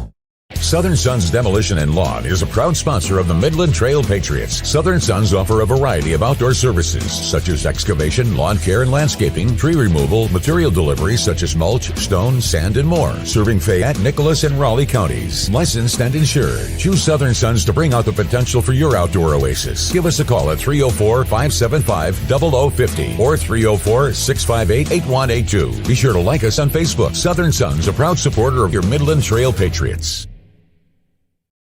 Right Now Medical Center proudly offers school-based health and behavior health in many of our area schools. If you or your child needs health care or counseling services, please give us a call for more information. Right Now Medical Center, excellent health care right at home. Direct Choice Pre-Owned Auto Sales is a proud supporter of all of our area middle school and high school athletics. Direct Choice keeps a huge selection of cars, trucks, and SUVs with some of the best prices in southern West Virginia. Credit problems are no problem. We have several lenders for your financing needs. Direct Choice Pre-Owned Auto Sales, 4631 Robert C. Byrd Drive, Beckley. Or shop 24/7 at directchoicewv.com. Direct Choice Pre-Owned Auto Sales and your student athletics. A winning combination. We all make choices about alcohol. Kids make choices whether to drink or not. Bye, Dad. Bye-bye. Remember, I'm going to Alex's party tonight and sleeping over. Have fun. Hey, remind me about that party again? And adults make choices whether to talk about it. That's true of parents and every other trusted adult in a kid's life. Kids want to know our expectations, and they want honest answers in everyday conversations. So talk with your kids and help lead them on a positive path, because when you talk, they hear you. At the Cassis Dental Center, we believe in the total health solution. It doesn't matter whether you have a disease state or a healthy state. We're going to do our very best to diagnose everything that you need to have done. If necessary, we can use our 3D capability. One of the best services we offer at Cassis Dental Center is to control anxiety. The oral sedation helps you to feel like you haven't even been at the dentist office, although you can have a lot of dentistry done. We also do general restorative dentistry, which includes fillings, extractions, root canal therapy, implants, and dentures. One of the most unique services that we offer is the ability to have same-day crowns performed. It's quite rewarding to see families grow. That's worked for us for over 3 generations now. Changing someone's life by improving their smile is very satisfying. Flat Top Fridays is a proud sponsor of Midland Trail High School Athletics. Flat Top Fridays is located at 2278 Old Court Street in Fayetteville. Flat Top Fridays offers regular cuts, specialty cuts, straight shaves, and much more for all ages. Call or text us at 304-640-3725 or 304-237-0251. Flat Top Fridays, a proud sponsor of Midland Trail High School and our student athletes. In the ever-changing world of website design, the things that people need, the things that people look for, those website norms, they're ever-changing. In many organizations, we're getting to where we don't necessarily have specific departments internally to do those things. When you hire a Cucumber Company, you get that internal team feel. You get experts that are within hand's reach. So whether you're looking at a website project, videos, audio-visual support, I highly recommend Cucumber Company. We all want our kids to grow up safe and healthy, so we show them how, and we tell them with honest conversations that let them know what we expect. That's especially important when it comes to alcohol and other drugs. Kids need to know the dangers and how to avoid them. And when it comes to pain medications, opioids, they need to know that they should never be taken without a prescription and never shared with friends or family. It's dangerous and illegal. So talk with your kids, because when you talk, they hear you. Lighthouse Worship Center is a proud sponsor of Midland Trail Middle School and high school football and all of our student athletes. Lighthouse Worship Center, a Bible-based, Bible-believing church where we can learn together, worship together as we do life together with the direction of God. Lighthouse Worship Center, 1175 Smales Branch Road in Hyco. Call 304-658-3370. A proud supporter of Midland Trail Athletics. Southern Sons Demolition and Lawn is a proud sponsor of the Midland Trail Patriots. Southern Sons offer a variety of outdoor services such as excavation, lawn care and landscaping, tree removal, material delivery such as mulch, stone, sand, and more. Serving Fayette, Nicholas, and Raleigh counties. Licensed and insured. Choose Southern Sons to bring out the potential for your outdoor oasis. Give us a call at 304-575-0050 or 304-658-8182. Be sure to like us on Facebook. Southern Sons, a proud supporter of your Midland Trail Patriots. Welcome back to Midland Trail Sports Network and the Dr. Bruce Cass's halftime show. We've got about 4.5 minutes till the start of the second half. Midland Trail leads at 14-6 over the Petersburg Vikings. A little bit of stats from that first half. In the first half, Jaden Roop carried the ball 22 times for 99 yards. He had over 100 until his last carry went for -4 and took him back under 100. So it didn't. I mean, we knew he was the workhorse in that first half, but I didn't realize he carried it 22 times. So a lot of Jaden Roop. Gage Johnson carried it twice for 8 yards, and Jake Ewing carried it twice for 8 yards. Max White had also had 2 runs for 10 yards. Bray Stiggerson didn't throw it much. Didn't need to throw it much. He was 3 for 4 for 31 yards and the 1 touchdown. For the Vikings, Peyton Matheny also completed 3 passes. He was 3 for 5 for 36 yards. His leading receiver was Kuhn. He had 2 catches for 30 yards and the 1 touchdown. Leading receiver Kuhn. Running, didn't have much success on the ground. Their leading rusher was Lucas Wolford. Or Wolford, ever how that one's pronounced. He 5 carries, 25 yards. Matheny had 3 carries for -19 yards. So, even a one-score game, Justin, it kind of looks like Midland Trail kind of controlled the clock the first half. And, that turnover was a key, huge turning point in the game. Yeah, both teams had just exchanged touchdowns, and they had the ball out near midfield. It was 3rd and 1. It was easy to, like I said, ideally would like to be in that situation on a 3rd and 1 and just a little miscommunication on the handoff from QB to running back. Yeah, I think Trail's second half will come out a little bit more aggressive. I don't think they played, in my opinion, the first half as aggressive as they did last week against Lincoln County. I mean, even though you had the rain, you had all the momentum. I'm not sure you really need to be aggressive. I don't think you change up much. I agree. They couldn't stop your running game. That's right. I come out and I do the same thing and see if they made any halftime adjustments. Adjustments, yep. So, and then if they don't stop it, they don't stop it. If they do, you can change it up a little bit. But I wouldn't do much different. I mean, I think right now, the way you come out and you get a score here, make it a 2-possession game, that feels pretty good. Your defense has played pretty well. I mean, there's been some open receivers. They haven't, I mean, all year teams have not been able to run the ball on us, and that was basically the same way in the first half. We had 3 penalties the first half, 1 on them and 2 on us, correct? Is that what it was? Or I don't believe Petersburg had any penalties. Maybe just 2. There was only 2 penalties. We had a holding and an illegal shift. Yeah. So it was only two penalties, 15 yards. But that that last holding was pretty crucial because you were in a pretty good spot on the field. Right. It would have been 3rd and 15 because the pass was incomplete, but it brought you all the way, or 3rd and 11, it brought you all the way back to midfield. So you weren't able to pick that up, and ultimately I think the right choice there was to let the clock run out and head to the second half, knowing if they weren't getting the ball to start the second half, probably wouldn't have done that. So a little different. Yeah, let's like to little ad reads here. I appreciate Metro News for the best news coverage of high school sports in West Virginia all year. Follow Joe Broccato and Greg Carey's daily posts at wvmetronews.com. And you know what greatness is built on, Rick? Chocolate milk. Chocolate milk. Chocolate milk. The official beverage of the WVSSAC, the American Dairy Association Mideast, reminds you low-fat chocolate milk has the right mix of fluids, carbs, and protein to rehydrate and refuel muscles. Yep. And WVSSAC, the West Virginia Secondary Schools Activity Commission, serves its 286 member schools and their students by providing leadership and support for the conduct of education-based athletics, which enriches the educational experience of all participants. Play, perform, compete together. Whether the West Virginia WVSSAC promotes athletics to provide lifelong and life-quality learning experiences. So let's look at some scores from around the state. George Washington all over Oak Hill, 41-0 in the second quarter. Not really many. There's only really one competitive game. It's kind of a surprise. I mean, Woodrow Wilson hanging in there with William Park. Woodrow Wilson was up 14-13. They trail now 14-19.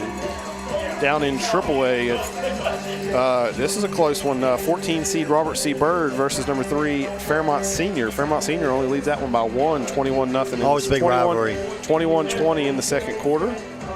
Number 4 North Marion leads number 13 Kaiser 28-17. Number 5 Nitro leads number 12 Capital 14-7. How about Chapmanville? Chapmanville Greenbrier East. Chapmanville leads Greenbrier East 27-25. Yeah, a lot of people are saying that's the upset. Yeah. I think the only reason they consider it as an upset is because Chapmanville's lower seed. Yeah. In Double A, number 1 Frankfort leads Williamstown 35-0. The winner of this game will take on the winner of Bluefield Oak Glen. That game is tomorrow. At halftime, number 3 Philip Barber and number 14 South Harrison. Number 3 Philip Barber leads that one 14-0 at the half. And this is a little surprising score. Number 4 Independence, number 13 Lincoln, 14-10 in the second quarter. So Lincoln some people said they thought Lincoln could hang in there with Independence. Independence still missing their arguably their best player in Silas Nelson, and that one's only 14-10 in the second quarter. Here's maybe your first upset and this would be an upset based off the score of the regular season game. Number 11 Clay County leads number 6 Roane County 25-6. Wow, 25-6. That's pretty big. Number 8 Mingo Central leads number 9 James Monroe 17-14 at the half. Single A, a lot of these single A games, about half the single A games, over half. There's actually only 2 single A games tonight. Yeah, there's so much traveling going on. Yeah, the travel, a lot of teams elected to play on Saturday. Number 4 Pendleton County leads number 13 Greenbrier West 27-7 at the half. Another upset here possibly. Number 12 East Hardy leads number 5 Sherman 21-6 in the second quarter. Yeah, that's some interesting few little surprises there that you always think you got it figured out because, I mean, nothing's a done deal with these, teams that are favored, even the ones that are number 3, number 4, number 5, you think they have a good advantage, but you got to make it happen on the field, and you got to take possession of it. As the team was coming back out, I was talking to former coach Frankie Isaacs down there, and he was talking about that year he spent at Petersburg, and or almost a full season he was there, but he was talking, and the team was coming back out, and Zaylon Johns came over and said, hey, we got to take care of business on this drive when we receive this kick and go down and score. He said, we feel like we'll be in cruise control then and we can do our thing. But that's what me and Rick was talking about while you were down there chatting. Was that what you guys drew up here? I mean, I said, really, I don't do anything different offensively. And I want to see if Petersburg made any adjustments to stop your ground attack. That was Coach Isaacs' comment, was if they – he said they almost have to do something to adjust to maybe a bear front defense or something to try to slow down Trail's run game on the inside and try to contain Roop a little bit more on those big chunk plays. So we talked about Roop's stats. He had 22 carries in that first half. Wow. For 99 yards. He was over 100 in that last the negative yardage play brought him back under. Took him down. So, I mean, we knew he carried the ball a lot. Didn't realize it was 22 times. He's on pace for 44 at that point. But a lot of other guys carried the ball too. They just didn't carry it as much as him. But everybody else was about 2 carries. I wouldn't have guessed he had 22, though. It felt like about 14 or 15. But so Matheny set the kickoff here, right to left, back deep, Johns and Swafford. Matheny kicks it deep, and it's just going to let this one. Probably a good decision there. Let that one go in the end zone for a touchback. So Midland Trail will start their first drive here in the second half at their own 20. Yeah, they were talking about Petersburg, coming out kind of, starting fast and the way they did, and that kick return was big for them. But they lack in some size. They don't have a lot of size. They've got some decent sized players on their offensive defensive lines, but nothing that Trail hasn't seen this year, because it seems like almost all their opponents, save for maybe a Summers County and maybe Greenbrier West to some extent, have had bigger guys they've blocked and played defense against all season long. So they come out and they give it to Roop, and he's got a big chunker there on first down as he gets it almost out to the 30. He's going to get about 9 there. It's going to set up a 2nd and 1. So right there it shows that I'm not going to do anything different. Well, and that offensive line's picking up where they left off, and they got a good push and an initial shove there. And Roop with his 2nd and 3rd and 4th efforts was a benefit of the guys trying to strip at that football. So you got to guard against that, but it is hurting them as far as bringing him to the ground. I'm going to stretch this one out to the left. He cuts it up. He's got the first down and then some. He breaks a tackle across the 40, lowers the shoulder, ball's on the ground. We'll see who comes up with it. Jake Ewing's fighting for it, boys, like nobody's business. But you had a Petersburg defender there as well. Trail comes up with it. So that's a big recovery. Wow. Dodged a bullet there major time, because Roop had got in the open field, and all he had to do was you thought he might just step out of bounds, but he likes that contact, and he brought it. And the defender did a good job to jar that ball loose. And I don't know if it was Jake Ewing. That was Jake Ewing. I would have bet that he wasn't losing that battle on that ball. I mean, this is senior year. Yeah, he's not going to give that up for anything.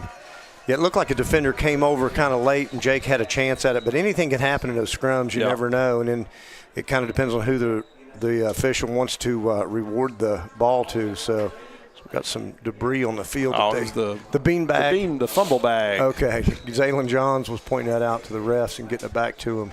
Trail's set to play here. They give it to Gage Johnson this time, and he's got positive yards across the 40. He's going to get about 5, we'll call it 5 there on first down. Yeah, he had 3 guys in the hole waiting on him, but he just, again, he brought the contact and pushed forward for an extra 1.5. That's a play we may look back later as Midland Trail able to come up with that fumble. That would have been a huge game changer. Could be like the Nicholas County that Bennett did with the punt, where he flipped it to Gage and Gage gets the face mask.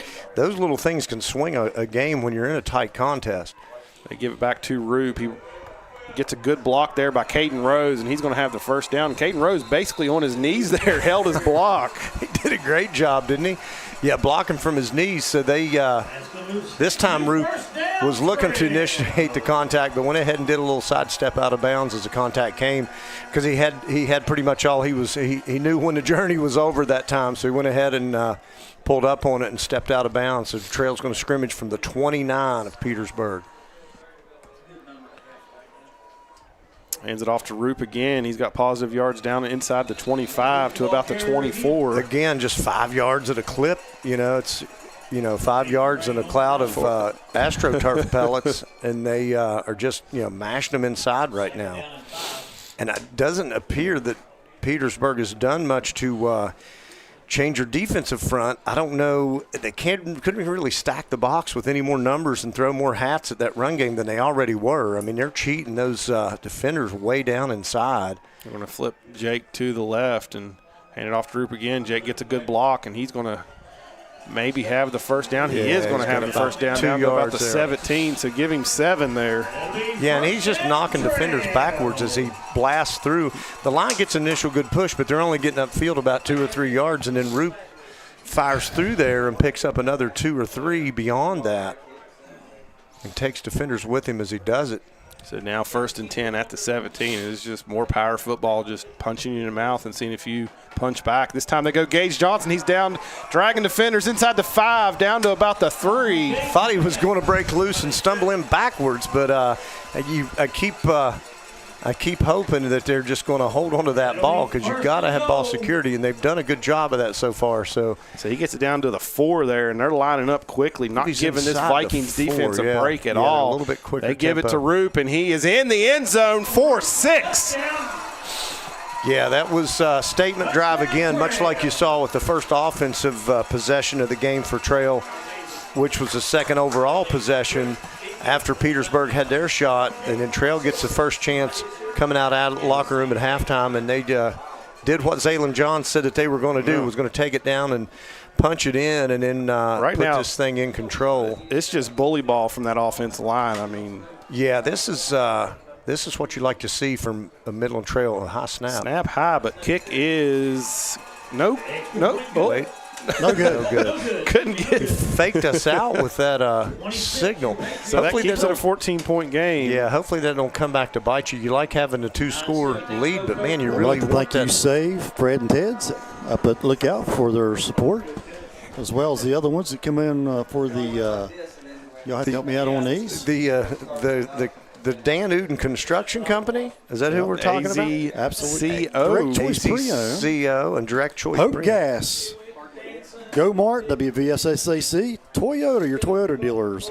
Chocolate Milk, Chick-fil-A, WVU, Thomas Hospitals, and West Virginia National Guard. Always proud to be a sponsor of the WVSSAC and the student athletes. If you're going to buy a Toyota, where are you going to buy it from? No comment? Direct Choice Pre-Owned Auto Sales. Oh, okay. Yeah, that's right. I thought I had to buy it from Toyota. But if I have a choice, then I'll go to Direct Choice, because that's my choice. I make a direct choice. I don't just make a choice. I direct my choice. You haven't like DirecTV. You haven't bought a new car in 45 years. What's a new car? I got a 1998 Astro van sitting right out behind the I got this Fayette County Sheriff's Department watching it close, because when anybody scratch it, then it's going to kick this one off the ground. It's bouncing. Watermelon still on the ground, loose, and finally Petersburg just jumps on it. I didn't see who jumped on it there. Yeah, that was number looked like number 3, Michael Ertel. Yeah, it kind of rolled between his feet. And then when he did see it, he just went ahead and fell on it. Did a good job to corral it at the 30-yard line, because otherwise Trail was coming in hot. They were going to actually give him the 31. Yeah, I think Trail has decided we're not going to kick it deep against them anymore. Yeah, that was a tough lesson to learn on that first kick. But then the second one, Kuhn returned that one all the way across the 40. So it'd be interesting if Petersburg feels like they're almost in a passing situation already. You got to think. I mean, they like to pass. You know, they don't have any problem passing, so you got to think they're going to. Matheny's going to quick pass to Kuhn, who's wide open. He's got the first down. He cuts back, and he gets hit there by Cole. He was just wide open on a little slant pass. Yeah, and that might be open all night if Trail don't adjust to. Yeah, you're going to have to kind pray of a little bit more press coverage there. Yeah, you got to get a little more in his face on that, and yeah, because that's that quick pass game that we said was. that they were having success with on that first drive. They just you didn't have any time to get your pass rush to him. Whether you send extra bodies or not, you can't get home because he lets it go so quick. And when that's open like that, it's a guaranteed first down every time, if not a bigger play. So they're going to be 1st and 10. Ball sits on the Vikings 40. Ewing drops back again. Bailing out again. There's a quick reverse. But there's a penalty. That's might be a hold. I don't know. They string that play out of bounds, and they. So, yeah, they handed it off to Evan Tawney. Yeah, I mean. Initial signal is almost one of those quick things. It could be a chop block, too. I mean, because that was quick. And I didn't know if it was a procedure because they're it pointing towards. Yeah, that's what it is. A chop block. Yeah, that's why it's so quick. It wasn't really long enough to hold. Right, it happened. The flag pretty much flew. Yeah, they looked like it may have been Weiss's legs they took out there. So that turns what would have been a pickup of 7, and that's going to be I believe that's a 15-yarder. So we'll see how far they mark this one back. They're going to call it a spot foul from about the 40. Well, let's see where he marks this one off. It happened about the 45. Near the line of scrimmage. Yeah. I think they're just going to mark it from the line of scrimmage, so that's a 15-yard penalty. Yeah, that's a big penalty. That chop block is a personal foul, so it's 15. And so what would have been 2nd and 3 is now 1st and 25. Yeah, so if you're Trail, you like your chances with this, but that pass game, as we saw, they can pick up 25 pretty quick. So let's see what Trail does with their defense here. I don't know. So Ewing's over on the other side. I don't know if they're trying to disguise something when he bails out early or. Matheny's going to pass. He looks covered up well. He throws it late. He has 2 receivers in the same area, and that's going to be incomplete. All right, I couldn't tell that. We got a player hurt from Petersburg, it looks like. Took his helmet off immediately, and now he's up. I think he might have took a shot to the. Diving there, man. Diving in, yeah. I think he might have got the breath knocked out of him. I think maybe. Now he's laying down. Looks like, I don't know if he's.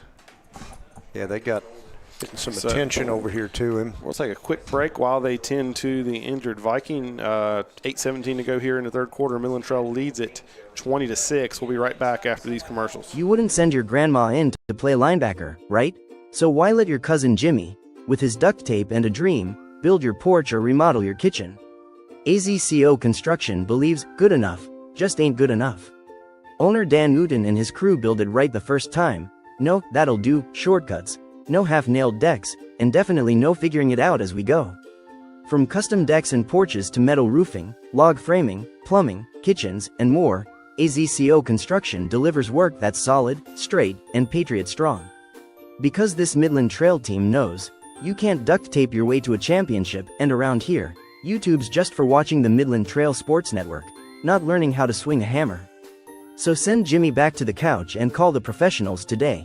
Phone AZCO Construction 304-618-7720. Quality beyond good enough. Owner Dan Newton, license number WVO 54996. Welcome back to Midland Trail Sports Network. The injured Viking there was Bobo. Bobo was able to get up and run off the field. Yeah, he was maybe go off on his own power. Yeah, he was drinking out of the Gatorade bottle when he. I'm not sure why running the clock. It was an incomplete pass. The ref signaled to run the clock, and it was an incomplete pass. Now they've figured out that we shouldn't be doing that. Yeah, it was 8:17, I believe. Yeah, 8:17 is what it was.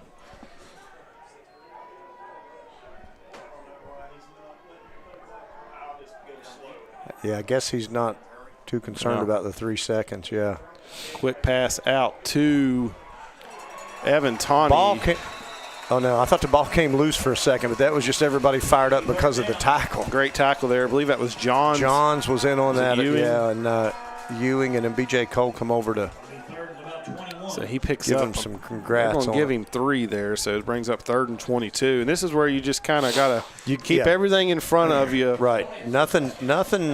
Stay deeper than the deepest in you really don't, secondary and just get some pressure. You let them pick up about 12 to 15 here. They probably think about going for it. I got to think, down. if they're within 10 yards of the first down, they may actually go for it near midfield. Their defense hasn't been able to get Midland Trail off the field. Yeah, I think they like their 22. Matheny drops back. He's under pressure. He's rolling. He throws it up. Oh, and that's going to be offensive pass interference. Okay. Oh, I believe so. Kuhn's going to take it for a touchdown, but he just shoved his defender down. That's almost what he got away with on the touchdown. He just didn't get away with it there.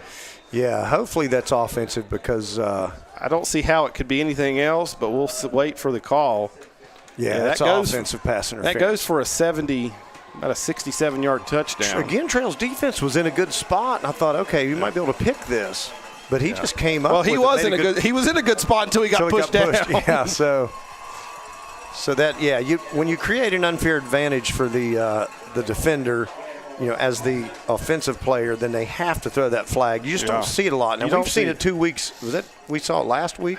Maybe that was the West Virginia game I was thinking of when we saw offensive, but unfortunately for Petersburg, it wipes off a long touchdown play that just shows how quick they can strike. And that's what Matheny does well with his legs is he keeps plays alive. Just enough time, right? And your Trail you thought that pressure was that Uten that was getting ready to deliver the blow when I thought he might get a piece of the pass as he was releasing it, but he fired that thing out there and it was Cash, and he just dropped it right. It right to his man. Here you're almost in a prevent defense. I mean, it's 3rd and 37. 3rd and 37. The last thing you want to give up some big cheap chunk play. What's going on?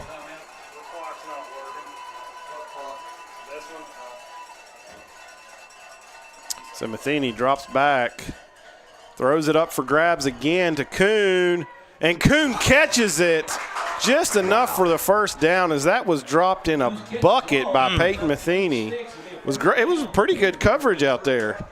Yeah, Matheny took a shot as he was letting it go again, but I thought needed 37 and got about 40. Yeah, you had step-for-step coverage on defensive coverage on him by Trail, and he still just put it in there where it needed to be, and his receiver made a play. So it goes for about 39 yards on 3rd and 37. Yeah, so if they're able to pick up that, I mean, you know that you've got to get home quicker because he's got too many beats that he's able to. So new life for Petersburg on this drive is this time they split Kuhn out to the left. I believe somebody handed started, off. I thought. Wofford makes a man miss, and he's still going. He's got the first down and then some. As Xander Uten had him about 8 yards for a loss, but just wasn't able to corral him. Couldn't quite get a hold of him. Yeah, had him in the backfield, and then he circled that thing all the way back around and took it in the middle of the field. It looks like Trail's going to take a timeout. Trail's going to take a timeout. Probably a smart timeout there. Yeah, you're reeling a little bit here on defense. You got to kind of get your bearings some and catch your breath and settle things down some. I'd like to thank all of our sponsors. Go Mart, Hope Gas, WVSSAC, Field Turf, Chick-fil-A, WVU, Hot Thomas Hospitals, The Health Plan, the West Virginia National Guard, Metro News for the best news coverage of high school sports in West Virginia. Follow Joe Boccato and Greg Carey's Daily Post. And, of course, chocolate milk. Justin, greatness is built with chocolate milk. Chocolate milk. Yeah, it's a good time out there. As you felt really good. You had them in a 3rd and 37, and you give that up, and then you give up the next play. You think you've got them for a loss of about 5. Right, you've done a pretty good job against the run game thus far, and then that one got out the gate on you when, like you said, Uten had him in the backfield dead to rights, and he was able to step through it, and then he just kind of whirled that thing around and kept picking up more yardage. So now, Petersburg's set up in good field position down inside Trail's 27-yard line, and they haven't been down there since they scored the touchdown. They hadn't really got it across midfield since that drive. Yeah, so if you're Trail, you got to disrupt something here. You got to get some penetration on this defensive line and try to create a little bit of chaos in the backfield, some havoc to. Matheny looking for his receiver, and it's just dropped there by Evan Tawney. Yeah, he had him. It probably wasn't. You had Trail defender Stevens was coming over to clean that up. If he would have caught it, it probably would have went for about 4, but they slipped right through his hands that time as Matheny has been dealing. So incomplete pass there to bring up 2nd and 10. Ball sitting on the Midland Trail 28 here. 6.5 minutes to go in the third quarter. Midland Trail leads at 20-6. Going to split 3 receivers to his right. Yeah, they're a little confusion out there. They go back to Wofford, and he's got positive yards across the 25, falling forward. They're going to give him positive yards out to the 24 there. So that's going to bring up 3rd and about 6. Yeah, so that time they pick up a pretty good chunk just running it straight at Trail's defense.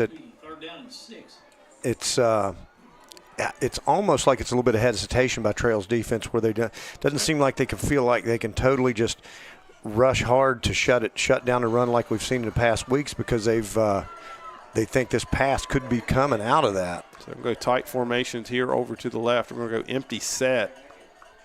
Bringing pressure. They get home, but he gets out of it. He's running. He's going to have the first down. He's across the 15. Still on the ground. He finally goes down there. Yeah, he did a good job to roll backwards and get out of that. He saw a big hit coming when he was kind of held up there, but he did a good job to scramble and pick up that first down. So yeah, they got pressure, but the middle was open. He just stepped up in the pocket and took what they gave him. Yeah, so let's see what so it'll be 1st and 10, ball sitting at 12-yard line, so they can still get another first down. See if Trail can find an answer down here with this goal line, more closer to the goal line with their defense to try to get a stop here. Good place to force another turnover. So Matheny brings Kuhn in motion. They pitch it to Kuhn. He's trying to stretch it out to the right side. Xander gets him from behind. There you go. Get him. He's going to end up getting 1 there on that. I guess that's technically a pass play. The little flip pass to the receivers. He comes in. They faked that reverse, and they faked that a couple of times. So you wonder, when are they going to give it? And Trail seems like you're having a defender keep an eye on that on the weak side. But as it went to the right, Xander did a good job. That time he wasn't going to let anybody slip out of his grasp. He was going to get him on the ground. So they actually don't give him no gain. There. Yeah, I was going to say they give him no gain. So it's going to be 2nd and 10. We're going to have to go quick here. They break the huddle. Play clock rolls inside of 7 seconds here. Does get it off. Matheny drops back. He's looking for Kuhn. He's got Kuhn open, and he catches it. What a shot. He's tackled there by Stevens. I think he's going to be short of the first down. Yeah, he's going to be about a yard short. So Kuhn did a good job to pull that one in as Matheny delivered it, and Stevens did a good job to bring a good hit when he struck the receiver and brought him down right on contact there. So keeps him short of that first down. So it's going to bring up 3rd and 1. 3rd and a long 1. Yeah, ball sitting on the 3. They need the 2. Yeah, so it's going to be something quick here because they don't have to run very far. Going to hand it off to Wofford, and he's got the end zone. So Wofford in with 3:37 to go. Makes it 20-12. So the all-important either extra point or 2-point conversion, whatever they decide to do here, is going to be key for Trail right now because it's already at a 1-possession game. Never had a chance on the first kick as I believe it went right into his line. Yeah, so this will be Matheny again lining up, isn't it, to kick this? So if you're Trail, you try to blow this up again, knowing that kick is low again. It hits the lineman again. So not only is that miss crucial, the miss that Trail had on the last one was crucial because it could be a 2-possession game right now. You would have taken it out of that 8-point territory, but now 8 points, a touchdown and a 2-point conversion will tie you.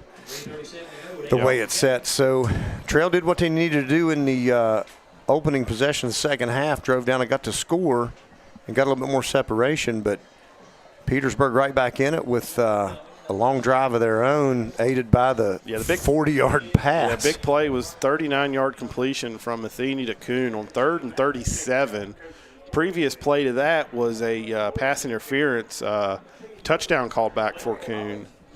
But they said that was a great pass by Matheny. He stood in the pocket, took a shot, and laid it right in the hands of Kuhn. But Petersburg set to kick back off here, where Midland Trail's offense, the only time they've been stopped was the buzzer at halftime. Right, halftime was the only thing that really got your offense off the field. So you wonder if Petersburg looks at that and says, hey, we might need to try to do something onside-wise or a shorter kick to try to get something we can cover and steal a possession here. So but if the Trail, risk in that is you give Trail short field. Right, shorter field that they could almost guarantee they're going to just try to mulch away 50 yards or so. Last kick was from Matheny, was a touchback. This one will be returned here by Swafford. He's across the 20, across the 25, across the 30. Gets it across to about the 33-yard line. Yeah, couldn't really get anything going up the middle. It looked like maybe it was going to be the old middle wedge, the flying wedge. I think they outlawed that, but and then he was going to try to spin to the outside to his left, and Petersburg corralled him and brought him down at the 33-yard line. So it'll be 1st and 10. Midland Trail has it at their own 33. That diamond formation. And everybody's in the box for Petersburg. They give it to Roop. He cuts it up across the 35, across the 40. Nice pickup of about 8 there on 1st down. So. Yes. So the one good thing that you saw out of Petersburg with their offense driving down was you gave Jaden Roop some time to rest. Yeah. And so he can get back out there kind of a little bit fresher after he's probably over 30 rushes now for the evening. This time they go to Gage Johnson. He's got the 1st down as he plows forward for about 4. Yeah, and Trail, it's the same. It's a broken record, but we like it because we'll keep listening to that song because they're, a couple of plays and a 1st down or a couple of plays and 3rd and short is what they've been getting into. So the big thing is when you pick up that 7-8 yards on 1st down, it just opens up that playbook on 2nd and short. Yeah, you got a lot of options. They go back to Roop, and he's across the 45, across midfield. He's going to pick up another 6 there on 1st down. Yeah, Kramer with a huge block that time that got Gage a really nice run there. They cross over midfield and into Petersburg territory to the 49-yard line with 2:22 on the turning 3rd quarter clock. Split Swafford out to the left, Johns to the right. It'd be 2nd and 4. Ball sits on the Petersburg 49. They give it to Jake Ewing. He's tripped up, but he plows forward for maybe a yard. Yeah, they're going to give him a yard out to the 48, so that's going to set up a 3rd and 3. Yeah, that one was really blown up. He had somebody at his legs about as soon as he took the handoff there. Yeah, that one didn't really have a chance. It was like they had him outnumbered on this side, and they couldn't get it blocked. They go to Roop, and he's got the 1st down across the 45. Did a little dive at the end just to make sure he had it. Matheny, the quarterback, came diving in there for Roop, and Roop just kind of sidestepped him as he saw him coming and took that one for the 1st down and a little extra yard or 2 there at the end as he went airborne to. This time they go back to Gage Johnson. He's dragging defenders, but there is going to be a penalty. Oh, goodness. What we got? Is that on a receiver out there? Yeah, it was in the area where Jake Ewing was. Don't know if it was needed out there, though, was it? Unless he thought Gage was breaking loose, which it looked like he was. A couple of times looks like Gage is running by himself. And then it is a holding on Jake Ewing. So what would have been 2nd and about 3? It's going to be a spot. Should be a spot foul. We'll see. Yeah, it's going to be from the 43. Yeah, it's like just inside the line of scrimmage. So 16. So it's going to be 1st and 19. So we'll see. You're going to need more than 3 or 4 now on those rushes. Like I said, that's holding can kill a drive quickly. Yeah, you got to get a little more creative here. I don't know if do you see Trail go to the air some? You hate to get ridiculed by going to the pass game when you run it so well. They go to Roop. He gets it across midfield. He picks up 4 there. Yeah, he was looked like he was going to get more, but they got him by the arm, and the arm he had the ball in, and he had to kind of hold up because he was going to risk turning that thing over and fumbling, so he kind of had to go down at midfield. So Trail brings Gage Johnson back in. Aiden Foster checks out. So Workman over the ball. Second and about 16 here, 15.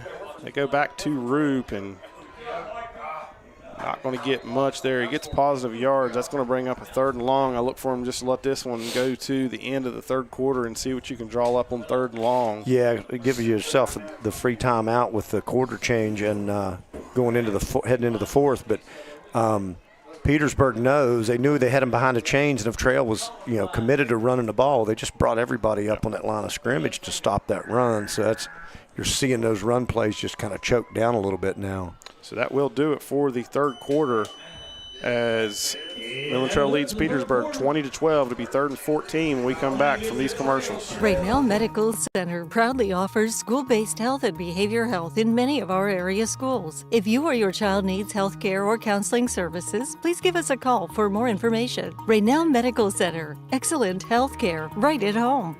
Right now, Southern Sons Demolition and Lawn is a proud sponsor of the Midland Trail Patriots. Southern Sons offer a variety of outdoor services such as excavation, lawn care and landscaping, tree removal, material delivery such as mulch, stone, sand, and more. Serving Fayette, Nicholas, and Raleigh counties. Licensed and insured. Choose Southern Sons to bring out the potential for your outdoor oasis. Give us a call at 304-575-0050 or 304-658-8182. Be sure to like us on Facebook. Southern Sons, a proud supporter of your Midland Trail Patriots. Welcome back to Midland Trail Sports Network. Getting ready to start the 4th quarter. Midland Trail leads it by 8, 20-12 over the Petersburg Vikings.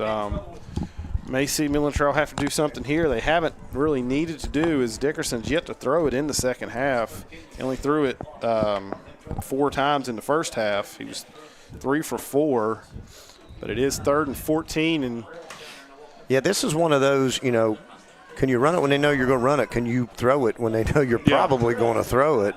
Unless you go to the delayed draw. You got Roop as the single setback in the backfield with Race. Race is passing.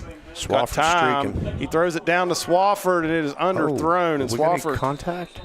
Swafford slipped to the ground. And Swafford's shaken up on the play. I'm not sure what's happening here. He was tangled with the 2 defenders, and they're calling for medical staff. I don't know. He's in some pain, though. Yeah, he came sliding, and I don't know if he rolled up on his arms there or what happened. Yeah, I wasn't sure. So it looked like he got tangled up with those guys. Was it just a feet tanglement that happened? Well, it was underthrown, and when he tried to come back, his feet just came out from under him. So Swafford shaken up, so it will bring up 4th down. Imagine it's a punt situation here with 11:55 to go in the 4th quarter. Yeah, you hate to give it back to the red-hot Vikings offense, but you can't. At the same time, you don't want to give them a shorter field to work with. So if you do decide to punt it away here, you've got to I think you're going to have to, try to keep that thing from going in the end zone so you can pin them deep. Yeah. Independence Lincoln County still 14-10. Independence leads it in the 3rd quarter. Clay County, number 11, Clay County leads number 6, Roane County, 25-12 in the 3rd quarter. Mingo Central, Jamesman Road. Mingo Central still leads that one 17-14. Triple A from Fairmont Senior still leads number 14, Robert C. Bird, 21-20 in the 3rd.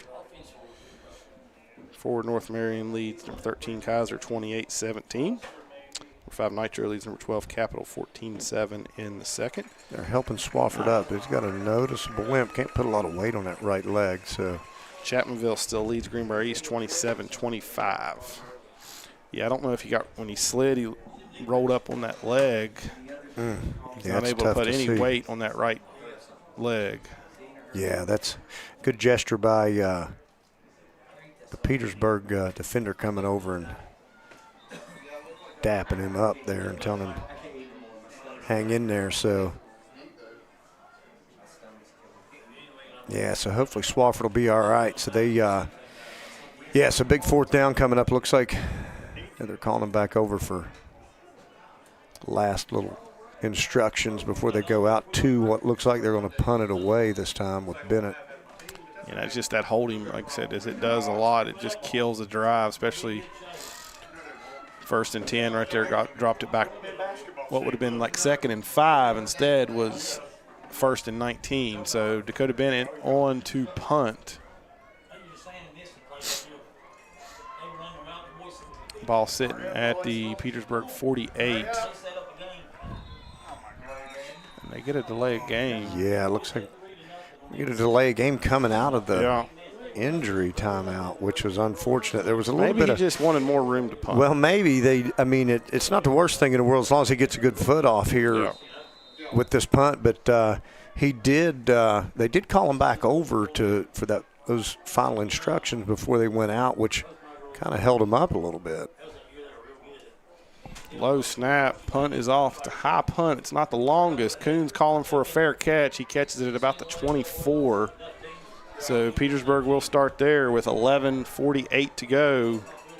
Yeah, you didn't pin him as deep as you'd like to have, but you got a good clean punt off, and he signaled fair catch. So no damage done after the return. After he caught Swofford, that really hurts right now on defense. He's one of your bigger D-backs that you have. Right, yeah, he's got some height that you hate to squander out there. So see who did they Jet Ford in there. Jet Ford plugs in, so he's got plenty of experience back there, and he's got speed. We know he's got the Jets. It's in his name actually. So Matheny going to hand it off. Big hole there. Jake Ewing comes in and upends Wolford there, and he's going to get only about 2. Yeah, Trail's defensive linemen, they've got a couple of defensive linemen that are right next to each other, and they're kind of slanting to the right.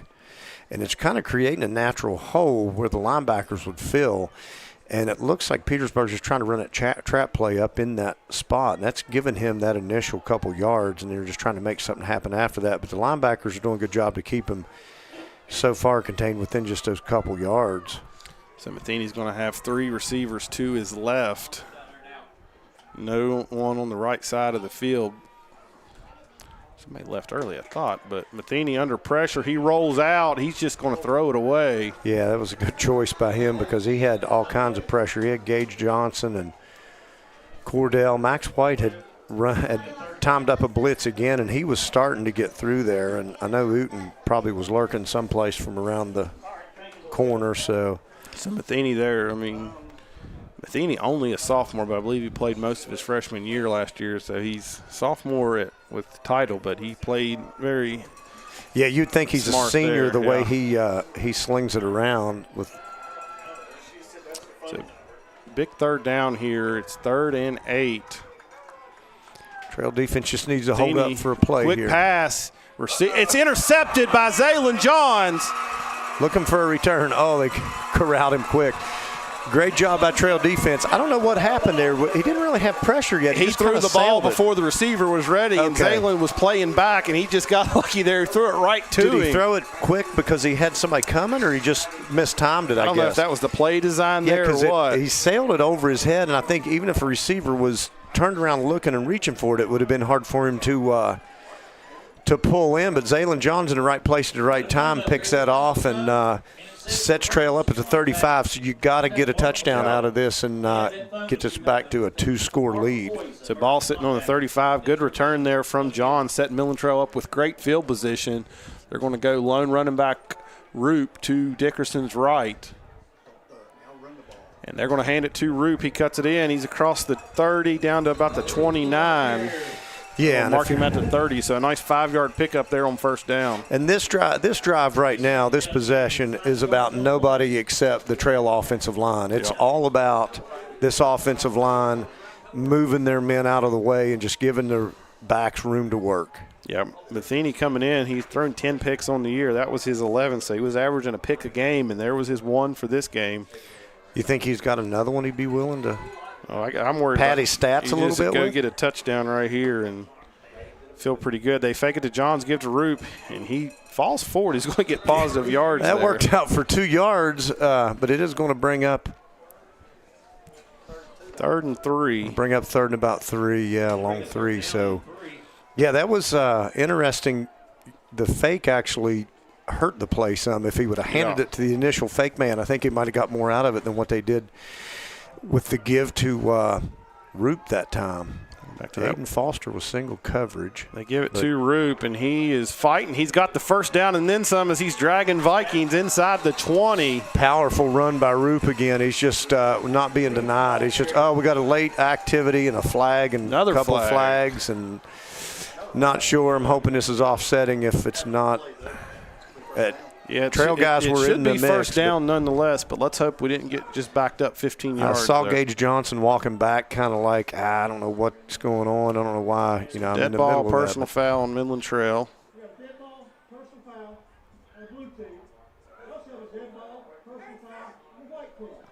So we're going to wipe those off and just be 1st and 10. Right. It'll go in the record books as 2 personal fouls each team. Say that again, Rick. Hot your mic That's up. very important because if that same player gets another one, he's ejected for this game and the next game. Well, the next game. What did he call unsportsmanlike? He didn't call. He didn't call unsportsmanlike. Then it's not. I thought he did. Okay, it has to be unsportsmanlike. I guess it's just dead ball. Yeah, okay, but yeah, we get we smell what you're stepping in, Rick, as far as that being a. If it would be a personal foul, that you're only allowed 2 of those and then you're ejected. They haven't moved the chains for some reason. So now they just signal first down. Okay, so Hey, Ref, your mic's still on, Ref. Mike's hot. He said, "Yep, sure it is." All right, he's got it turned off. Now I think we're ready for play 1st and 10 for Trail, scrimmaging from the 19-yard line. 19-yard line here. Do we take a shot with Aiden Foster? You give it to Roop, and there's a good block from Jake Ewing. Another good block from Jake Ewing. Roop's inside the 10, slung down inside the 5. It'll be 1st and goal from about the 3-yard line. Jake Ewing blocking like a man out there, unlike his father, who didn't really want to block. He wanted to throw the ball and run it. But Jake was, I think if he could have got 3 or 4 blocks on that play, he would have. Trail going tempo again as they've done every time they got inside the 10. Ball sitting 1st and goal from the 3. Roop looking for the hat trick. They give it to Gage Johnson. And Gage diving. Second effort, I think he got to just inside the 1. I thought he was going to pull that off. Yeah, Roop, I was thinking they may get us 3 touchdowns here, but Trail lining up again, and probably nothing fancy here, you wouldn't think. Go back to Gage Johnson. He's diving, and he is in the end zone, 4-6. Yeah. Good job, Trail. Good job by offensive line. Like we said, that was all on them to answer the Petersburg score and get that thing in the end zone. But we cannot forget the Zaylen Johns interception. That pass was at worst going to be incomplete and pass, they're probably right. going to punt it. So, right. But that flipped that field tremendously there. Yeah, you're right. As we see Swafford down here wishing he could be on the field with his team, but excited that they turned that one into a touchdown. Ray Dickerson comes over and checks with him. Bennett's kick this time is good. Okay, we're back in the scoring column on the extra point. So give us 27. 12 points for the visitors from Petersburg. So 27-12 Trail with 8:56 in the fourth quarter. Been a relatively quick moving game. Yeah. And limited penalties. That's pretty nice to see once you get in playoff time. And Trail's done a little bit to hurt themselves with, that drive before this last one. But, yeah, like you said, that interception was huge. So far, I was talking with Coach Isaacs at halftime. The difference in that first half was that turnover, that fumble that Petersburg put it on the carpet, and Trail cashed that into points. Yeah, direct result. They had just, in that first half, they had just exchanged possessions. It was blow for blow and kind of like, okay, we're going to slug it out. 2 plays in that first half. The Jake Ewing fumble recovery, too, because they were able to that was immediately they didn't score on that drive, but it kept Petersburg from getting the ball near midfield with plenty of time. And having time that they would have threatened, because we can see what they can do downfield with the pass. So. Yeah, Midland Trail ended up running the clock out in that first half after they picked up that fumble. They didn't score, but they never let Petersburg get the ball back in that first half. Bennett keeps it low again, and it's bouncing. Nobody wanted to cover that for a minute. I guess they were just kind of waiting on it as Coach Moore is going over to talk to Race and Swafford and was thanking his offensive line for making sure they got her done on that last possession. That was good to see, because you haven't really Petersburg really hadn't offered up a ton of resistance on 3 yards or less on these run plays. No. It's been really if we saw a 0 or negative yardage play, it's been super minimal. Really, the only thing that stopped Midland Trail in this game is themselves. Right. They had the holding. The holding was at the end of the first half. That killed that drive, and then the holding on the drive before the interception killed that drive. So so far, their only resistance is themselves. Yeah, you're right. That's let's see if this defense can get it done again here. That's going to be false start. Somebody moved early. Yep. So now Petersburg gets behind the chains on first down. Midland Trail hadn't been able to overcome it when they get behind the chains on first down. Right. Yeah. Petersburg showed they've been able to overcome it. It's just another day in the park for them. They just throw it downfield. But right now with 8:53 on this clock, the clock becomes a little bit of a opponent for Petersburg. They don't have all the time in the world, needing a couple possessions here to. Matheny dropping back. He's got a man open, and it is caught there by number 2, Evan Tawney. He's going to pick up, see where they spot it. Looks like he's going to get about 5. Yeah, he got 9 there. Or 9, I'm sorry. Yeah, we had penalty yardage. But Jet Ford was in a good position. He delivered the blow as soon as Tawney brought that one in. And brought him to the ground, cleaned him up pretty good, but still, Matheny's dealing and finding these receivers, and this is more of the pass-happy offense we thought we would see early on before we saw they like to run it just as much. But free runner. He's throwing it deep, and it is Kuhn went up and got it, but just not able to come down with the ball. Yeah, that was, again, Kuhn had that one in his mitts and really probably should have caught that. Yeah, that's very fortunate for Midland Trail because Kuhn's a very good receiver. He gave you a gift there. Yeah, I think he turned around. It was just a little bit awkward for him. He couldn't quite clamp down on it. But Trail has pretty tight defense. Their hands may not be quite as active as they need them to be to try to knock that thing down when they're trying to get in position. It was in great position. Right, there. It looked like he was step for step where you want. But these receivers just pretty schooled on getting this ball at its high point or when it's coming into them and getting their body in position for the catch. So Matheny got time, pumps, he's rolling, he's under pressure by Gage Johnson. He's brought down by Johnson and Neal for a big sack on third down. That's going to set up a 4th and long, and I thought it may have been 4-down territory. It still may be this late in the game. Yeah, Matheny kind of frustrated that he couldn't do anything with it, and that's one of the things we saw in the Tucker County game was when he retreats, he scrambles out and he tries to buy time, which usually pays him dividends to where he can deliver. But that time, you got a trail rush defense that has been really good at getting a pass rush on and usually getting home. And that time he couldn't find anybody, and Trail made him pay. They're set up for a punt here, but I would not. Yeah, you got to watch these receivers. Yeah, Johns is cheating up and. Yeah, I don't think they care how far they punt it. And he is going to kick it, but we got to whistle. Was it a delay of game? Yeah. Okay, so we traded delay of games with them now. On punts. Yeah, so now we're even to score with them on that. Yeah, now I'm probably dropping Johns back here to try to save a little bit of field position. You might be able to create something here. Don't let this thing roll to the 20. But don't let one of these receivers out of the gate. This could be one of the things. You get a delay a game and think, well, there's no way they'll fake it now. They just lost 5 yards, and then they let somebody out the gate and throw it to a receiver. So Ewing and Jet's got to be advice unless they slip somebody out of the backfield in the middle. And that's what Johns is watching for here, but he is going to kick it away. Short, low punt, but it's going to roll probably a mile. It is probably going to make it to the 20 like I feared. We'll go 25. Okay. That's better. I feel better. So for this drive, we got a flag down. Hold on a second. What do you think that was, Dan? Once again, the WVSSAC, a proud sponsor of all their student athletes. West Virginia Secondary Schools Activities Commission serves 286 members, schools, the students, and providing leadership and support for the conduct of education-based athletics. There is a flag on the play. Perform, compete together.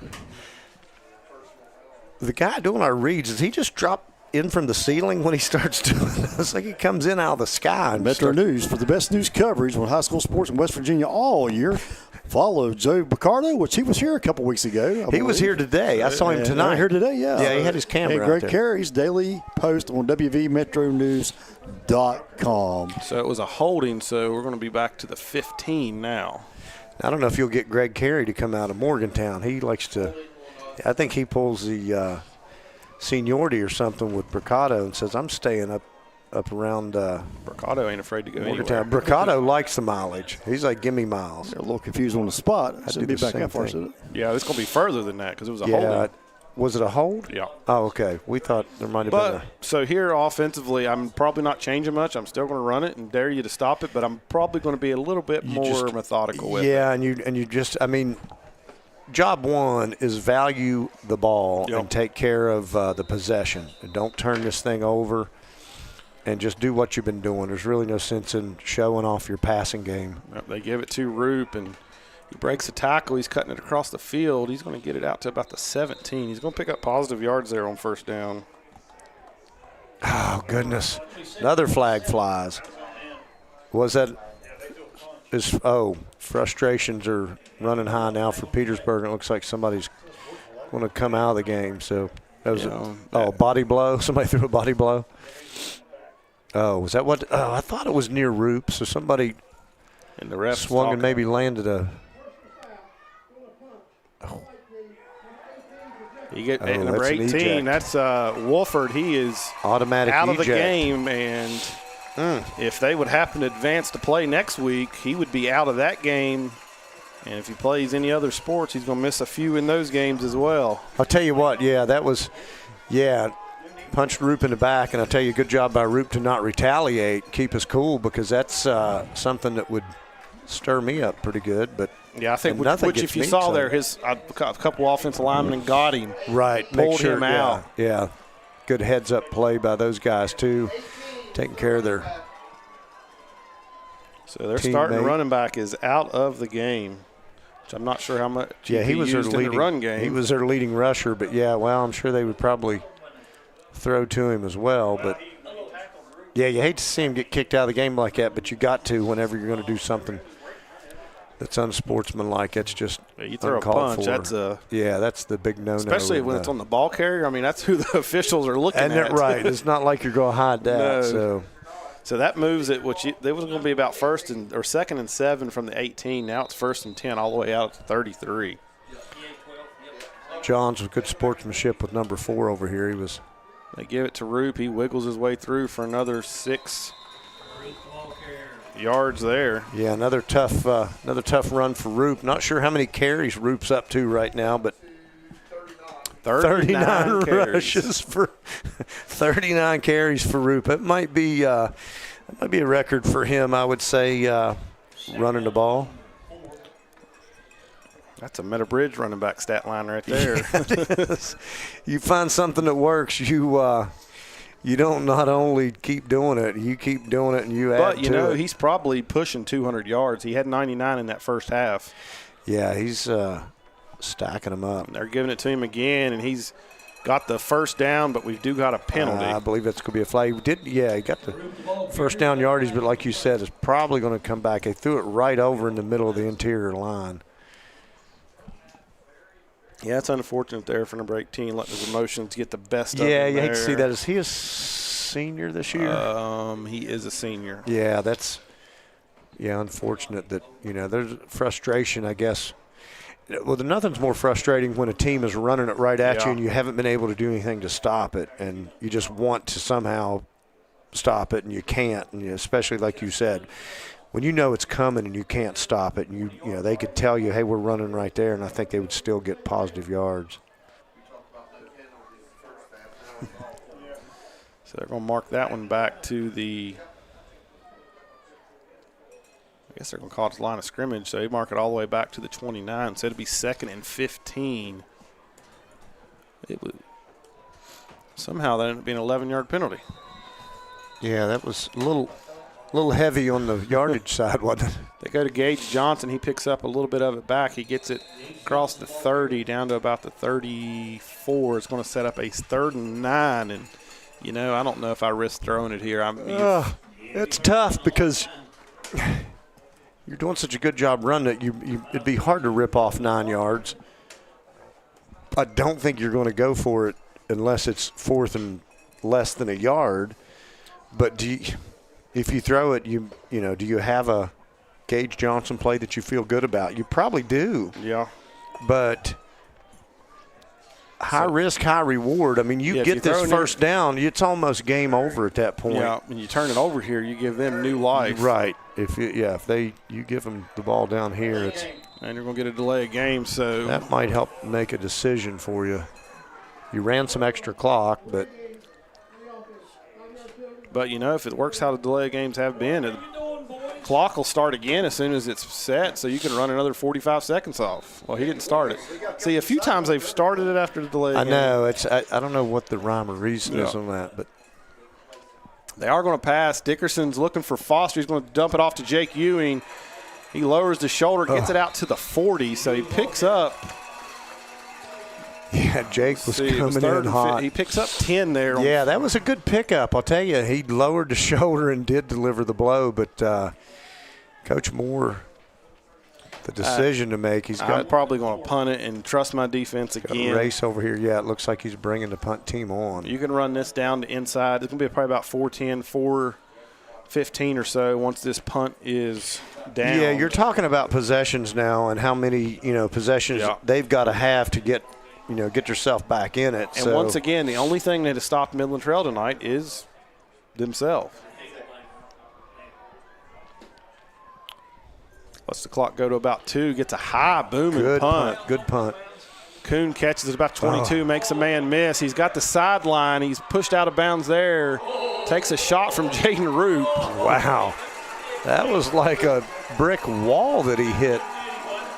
Looks like some good sportsmanship, even though I'm sure that was that's two big men just running right into each other.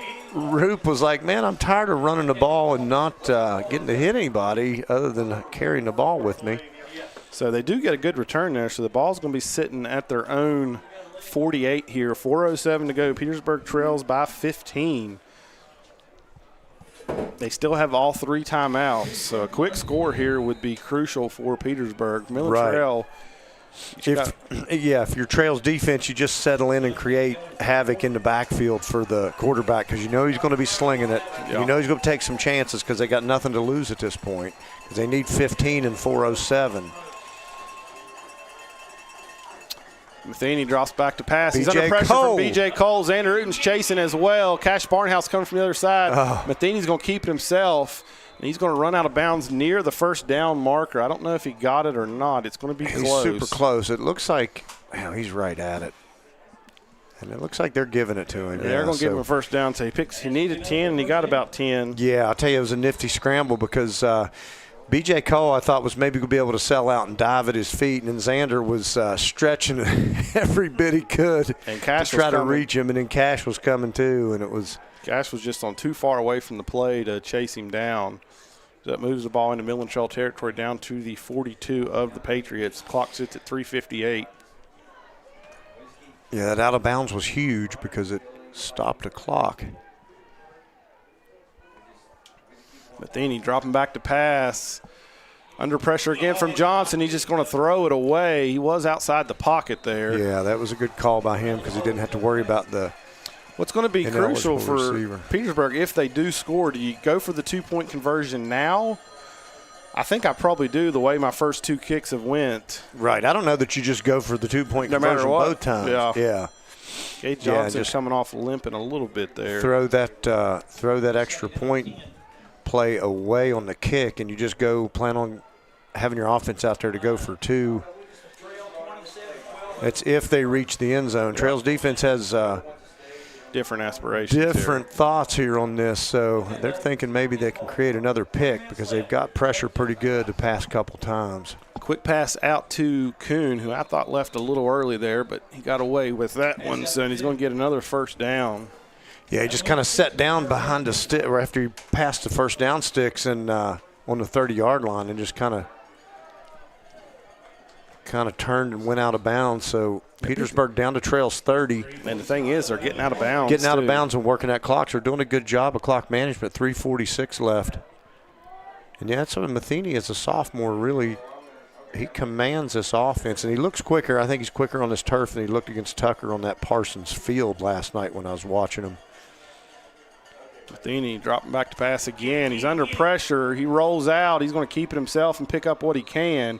Gets about 4 there. Good job by the Trail defense to pull up. I'm always afraid somebody's going to deliver because they are full speed toward each other going to that out of bounds, and he's barely just dipping out of bounds when they're getting over there. So they're going to spot it. They're going to give him 5 there, so bring up 2nd and 5. And once again, he gets out of bounds again and stops the clock. The clock is just not melting away quick enough. Yeah, this is if you're Trail, you make them work and make them don't give up any big chunks. The more time, even 5 seconds at a time, helps take time off the clock and not give up just a quick strike. Matheny, quick pass to number 2 there, Tawney, and he's going to have another first down. But the only thing is, as soon as they get this set, the clock's going to be running again. Tawney took a shot. He's slow to get up, but now he's getting up. And they're Petersburg trying to get quick to the line of scrimmage, taking them a minute to get organized here and lined up as that clock runs under 2:26. 3:26. 3:26, my bad. I'd like to lose another minute there. But so 1st and 10. Here we go. Throws a quick pass, and it hits the ground. It's going to be incomplete. Yeah. I don't know. Nicholas County game, that would have been complete. But, Trail, the defensive pass rush was in there quick at time. He just had to kind of fire it sidearmed, delivered it just low to the receiver. So the incomplete pass stops the clock. 3:16 on the clock with Petersburg gives them a minute to talk this over, and Trail defense can catch their breath for a second. Petersburg still does have all 3 timeouts. Trail sitting on a 27-12 lead. Wanting to keep Petersburg out of the end zone here so it doesn't have to go to an onside opportunity. Matheny drops back. He's under pressure from Xander. Xander's chasing. Gets a good block. It's another good block. He's going to throw it towards the end zone, and it is intercepted, but he was incomplete. He was out of bounds. I thought we may get a blindside block there, but on Xander. Yeah, I wondered about that, but it was a clean block. I guess he was around, had his head around enough. But so somebody lost a shoe. Stevens lost a shoe. Or no, that was a towel. I thought that was a shoe. Stevens came up with the catch there, but I had a good feeling he was out of bounds there. I was going to say he did catch it, didn't he? Yeah, he caught it. If he would have been in bounds, it would have been a touchback. But timeout Petersburg. That basically makes you, if you score, you're going to have to kick an onside kick now. Yeah, there's not enough time. I think the way the Midland Trail is running the ball, they're going to kick the onside kick. I think either way, yeah. I don't think they have a choice because Trail, one first down and it would be over at that point. Mm-hmm. So, especially now that they've just burned, that was their first time out. That was their first time out. They have 2 left here. 3:05 to go here. It'll be 3rd and 10. Ball sitting on the Midland Trail 14.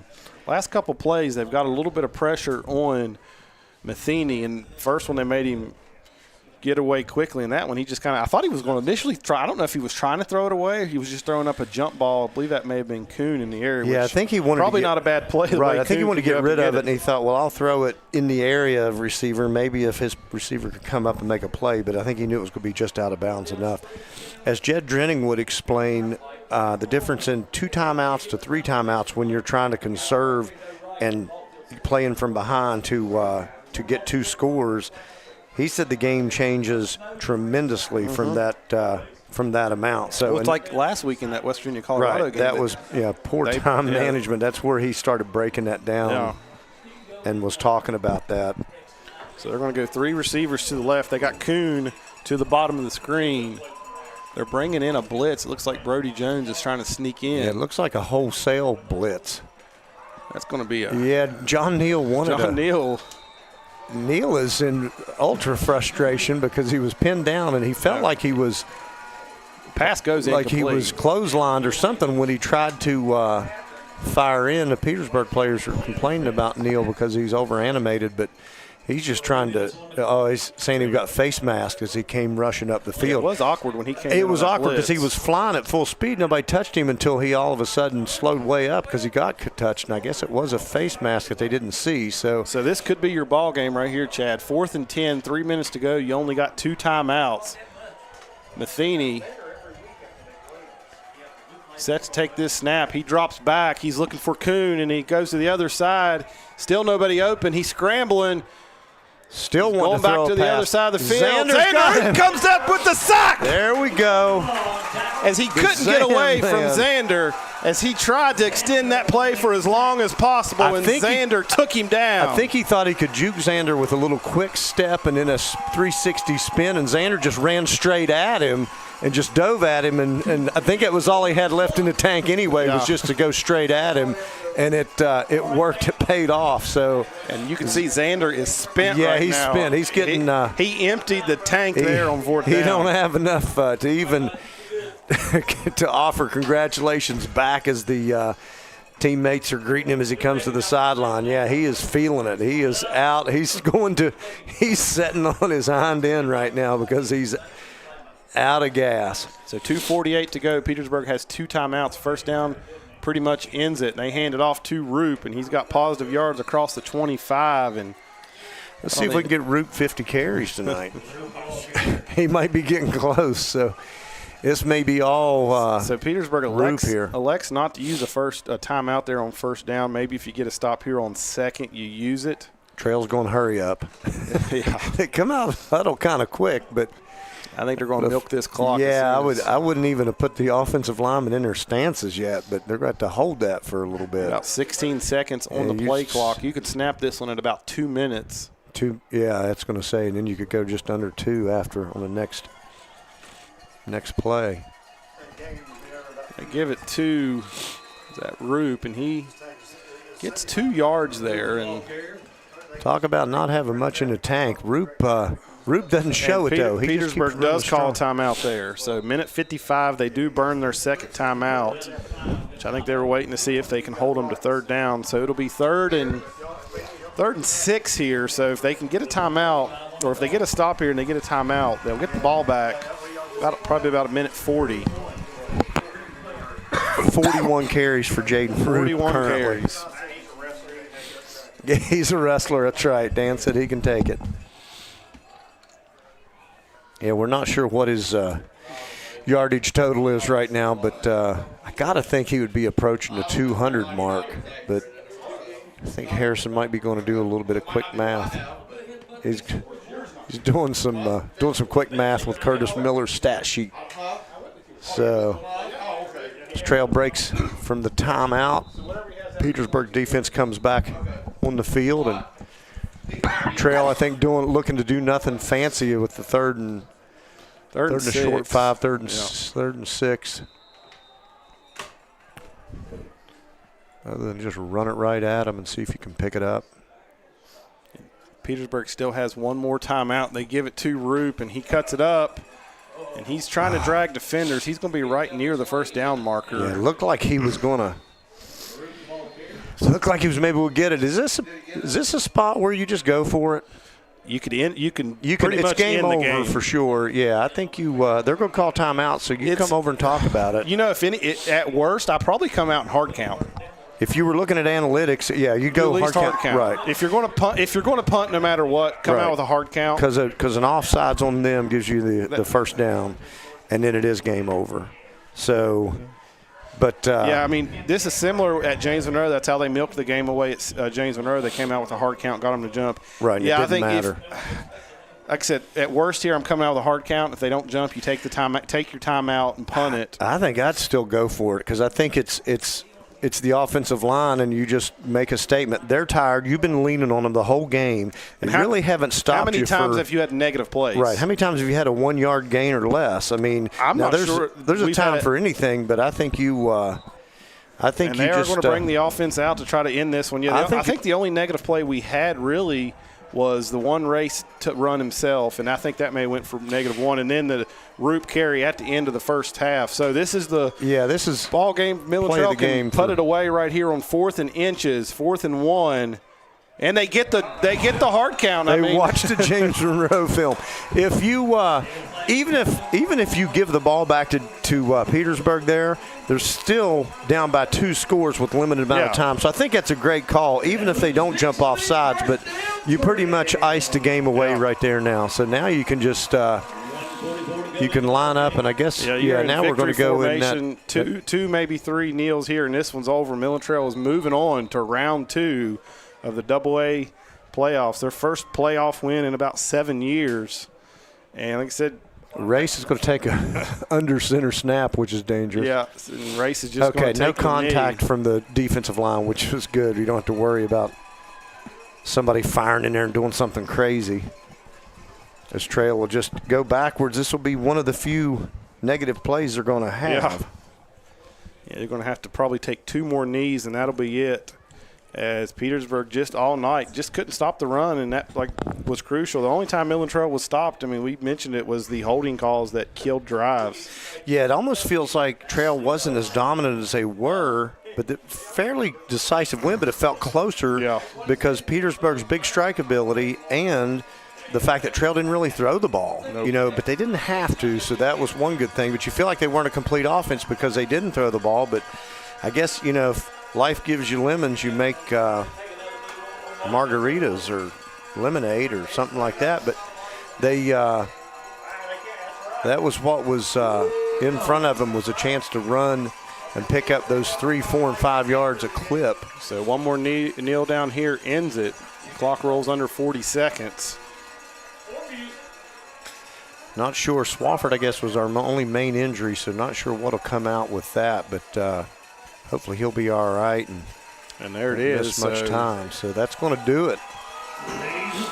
So the last 20 seconds is going to tick off, and Trail is feeling it, and the crowd is appreciating them right now and had a good letting them know it. Good crowd in here. Pretty much couldn't ask for much better weather for second weekend or third weekend in October. I guess we're in the third weekend in November. November already, yeah. So, having snow at the beginning of the week and frigid winter temperatures, and then we ended up with some really, really good football weather. So supposed to get some rain later on tonight, but it's it sprinkled earlier, but nothing during game time, so it was great. So Midland Trail wins it 27-12. It was a really good game. I mean, never really got, like I said, it's a score or 2 pretty much the whole game. And you see Joe Broccato out there still here. What's that? Oh, Joe Bro? Yeah, he's on the tee. I'm guessing he's probably spending the night. Probably spending the night in Bluefield, maybe, and going to the Bluefield game tomorrow. Yeah, good call. I'd say it's what he's doing. So we're going to take a quick break, and we're going to tally up some stats that the official stat keeper himself, Curtis Miller, got tonight, and see how accurate he was. I guess you can't argue it. He was the official stat keeper. So I got to find out how he becomes official. I'm going to get in one of his classes this summer. So we'll be right back after these commercials here on the Midland Trail Sports Network. Parents and every other trusted adult in a kid's life. Kids want to know our expectations, and they want honest answers in everyday conversations. So talk with your kids and help lead them on a positive path. Because when you talk, they hear you. At the Cassis Dental Center, we believe in the total health solution. It doesn't matter whether you have a disease state or a healthy state. We're going to do our very best to diagnose everything that you need to have done. If necessary, we can use our 3D capability. One of the best services we offer at Cassis Dental Center is to control anxiety. The oral sedation helps you to feel like you haven't even been at the dentist office, although you can have a lot of dentistry done. We also do general restorative dentistry, which includes fillings, extractions, root canal therapy, implants, and dentures. One of the most unique services that we offer is the ability to have same-day crowns. All right, so we're back here, and all the celebration continues with this Patriot football team. So looks like Coach Schock, he's gathered his Petersburg Vikings up on the 35-yard line over here and talking to them. And proud of those guys. They had a good season. They finished 7-4, and they gave Trail a fight tonight. I mean, Trail was determined, but they took the pass game away from Trail, which it never has been dominant for this Midland Trail team, but they just could not find an answer for Jaden Roop in the running game. We're getting some stats tallied up here right now that Harrison's pulling together, but we know he was over 40 carries for the night, Jaden Roop was, and got to think he went over the 200-yard mark. So that was good to see that run game just continues to keep grinding teams on the ground and picking up yards as Jaden Roop. So I guess I don't even have to say unofficially because these were the official stats. Jaden Roop, 42 carries, 235 yards. Wow. I knew he went over 200, I figured, but I didn't know, he was already a third the way to 300. So the only really other stat I was looking at was Matheny because I don't believe Race even threw the ball in the second half, so I didn't even look at his. Right, yeah, I don't think he did. He didn't have to. So he threw the one to Swafford when he got hurt. That was the only other pass he made. They held Peyton Matheny 12 for 23, 138 yards, and he had the one interception and the one touchdown. One was on the ground. So, like I said, it wasn't no secret really from the beginning of the game what Midland Trail wanted to do this game. I'm sure maybe they looked at some film and felt like their best was just running at them and see if they're going to stop them. And run the clock and keep limited possessions for the higher strike ability of the Petersburg offense, because if you keep the ball out of their hands, you got a better chance if you're just running it down their throat. And I don't know if Trail could have envisioned running it as well as they did. Yeah. You're probably close to 300 yards rushing. All told, because everybody was picking up positive 3, 4, and 5 yard carries each time, and it's not a big points spread margin of victory, but when you're running the ball like that, you're not going to, you're putting together long drives, and you're not really having these quick strike plays or any big splash plays that scores quick like Petersburg had available to them. So, but if you're talking about any concerns, you're talking about Trail's pass defense, which we've known has been a little bit of a liability. But I think you gave up 12 points to a very good passing team. Yeah. And quarterback, you had him he was just over 50% passing. Only 138 yards, and a couple of those were on some big plays. The big one was on third down. We'll see. They'll take on. So Midland Trail moves on to take the winner of 236 is what he's reporting. I had 235. Sorry, I missed it by 1 yard. So Jaden Roop, you were going to short him. We'll take the math teacher's word on it. All right. But so Midland Trail moves on to take the winner of Oak Glen and Bluefield tomorrow. If Bluefield wins, Midland Trail will travel to Bluefield next week. If Oak Glen wins, Midland Trail will be hosting.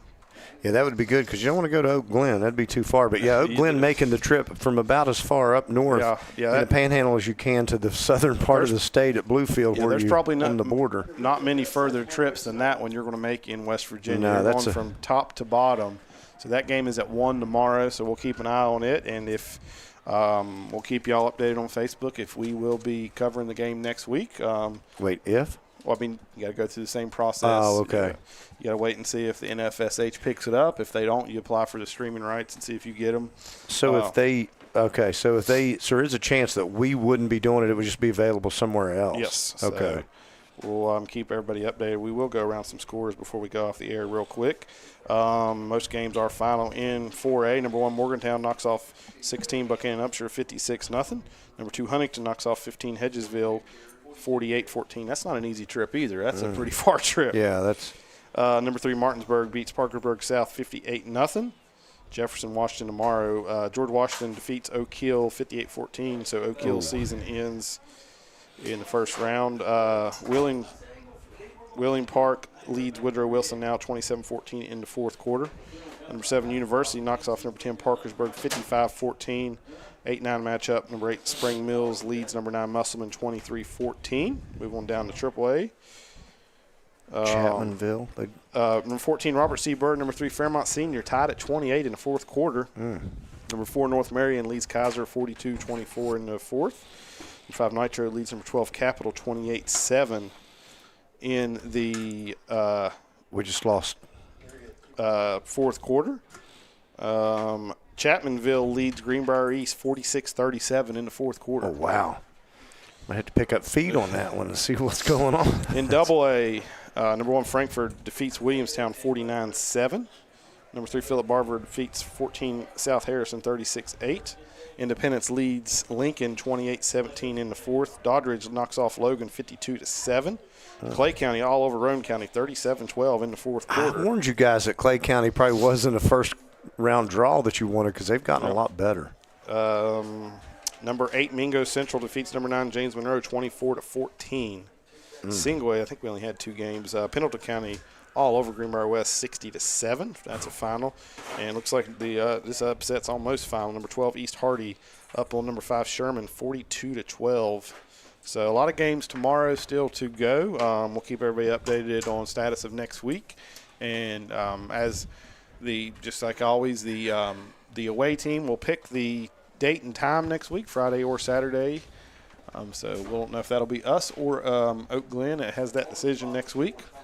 So we appreciate everybody tuning in here tonight on Midland Trail Sports Network. Appreciate all of our sponsors. All the sponsors all season long again, and the new sponsors for the playoffs. We couldn't do it without you. Big shout out to USAVE, Fred and Ted's in Lookout, and AZCO Construction. Dan Newton jumping on board this week, along with Southern Sons Lawn Care. So that'll be it for us. Stay tuned on Facebook as always. We'll keep you updated for the game status next week as Midland Trail knocks off the Petersburg Vikings 27-12.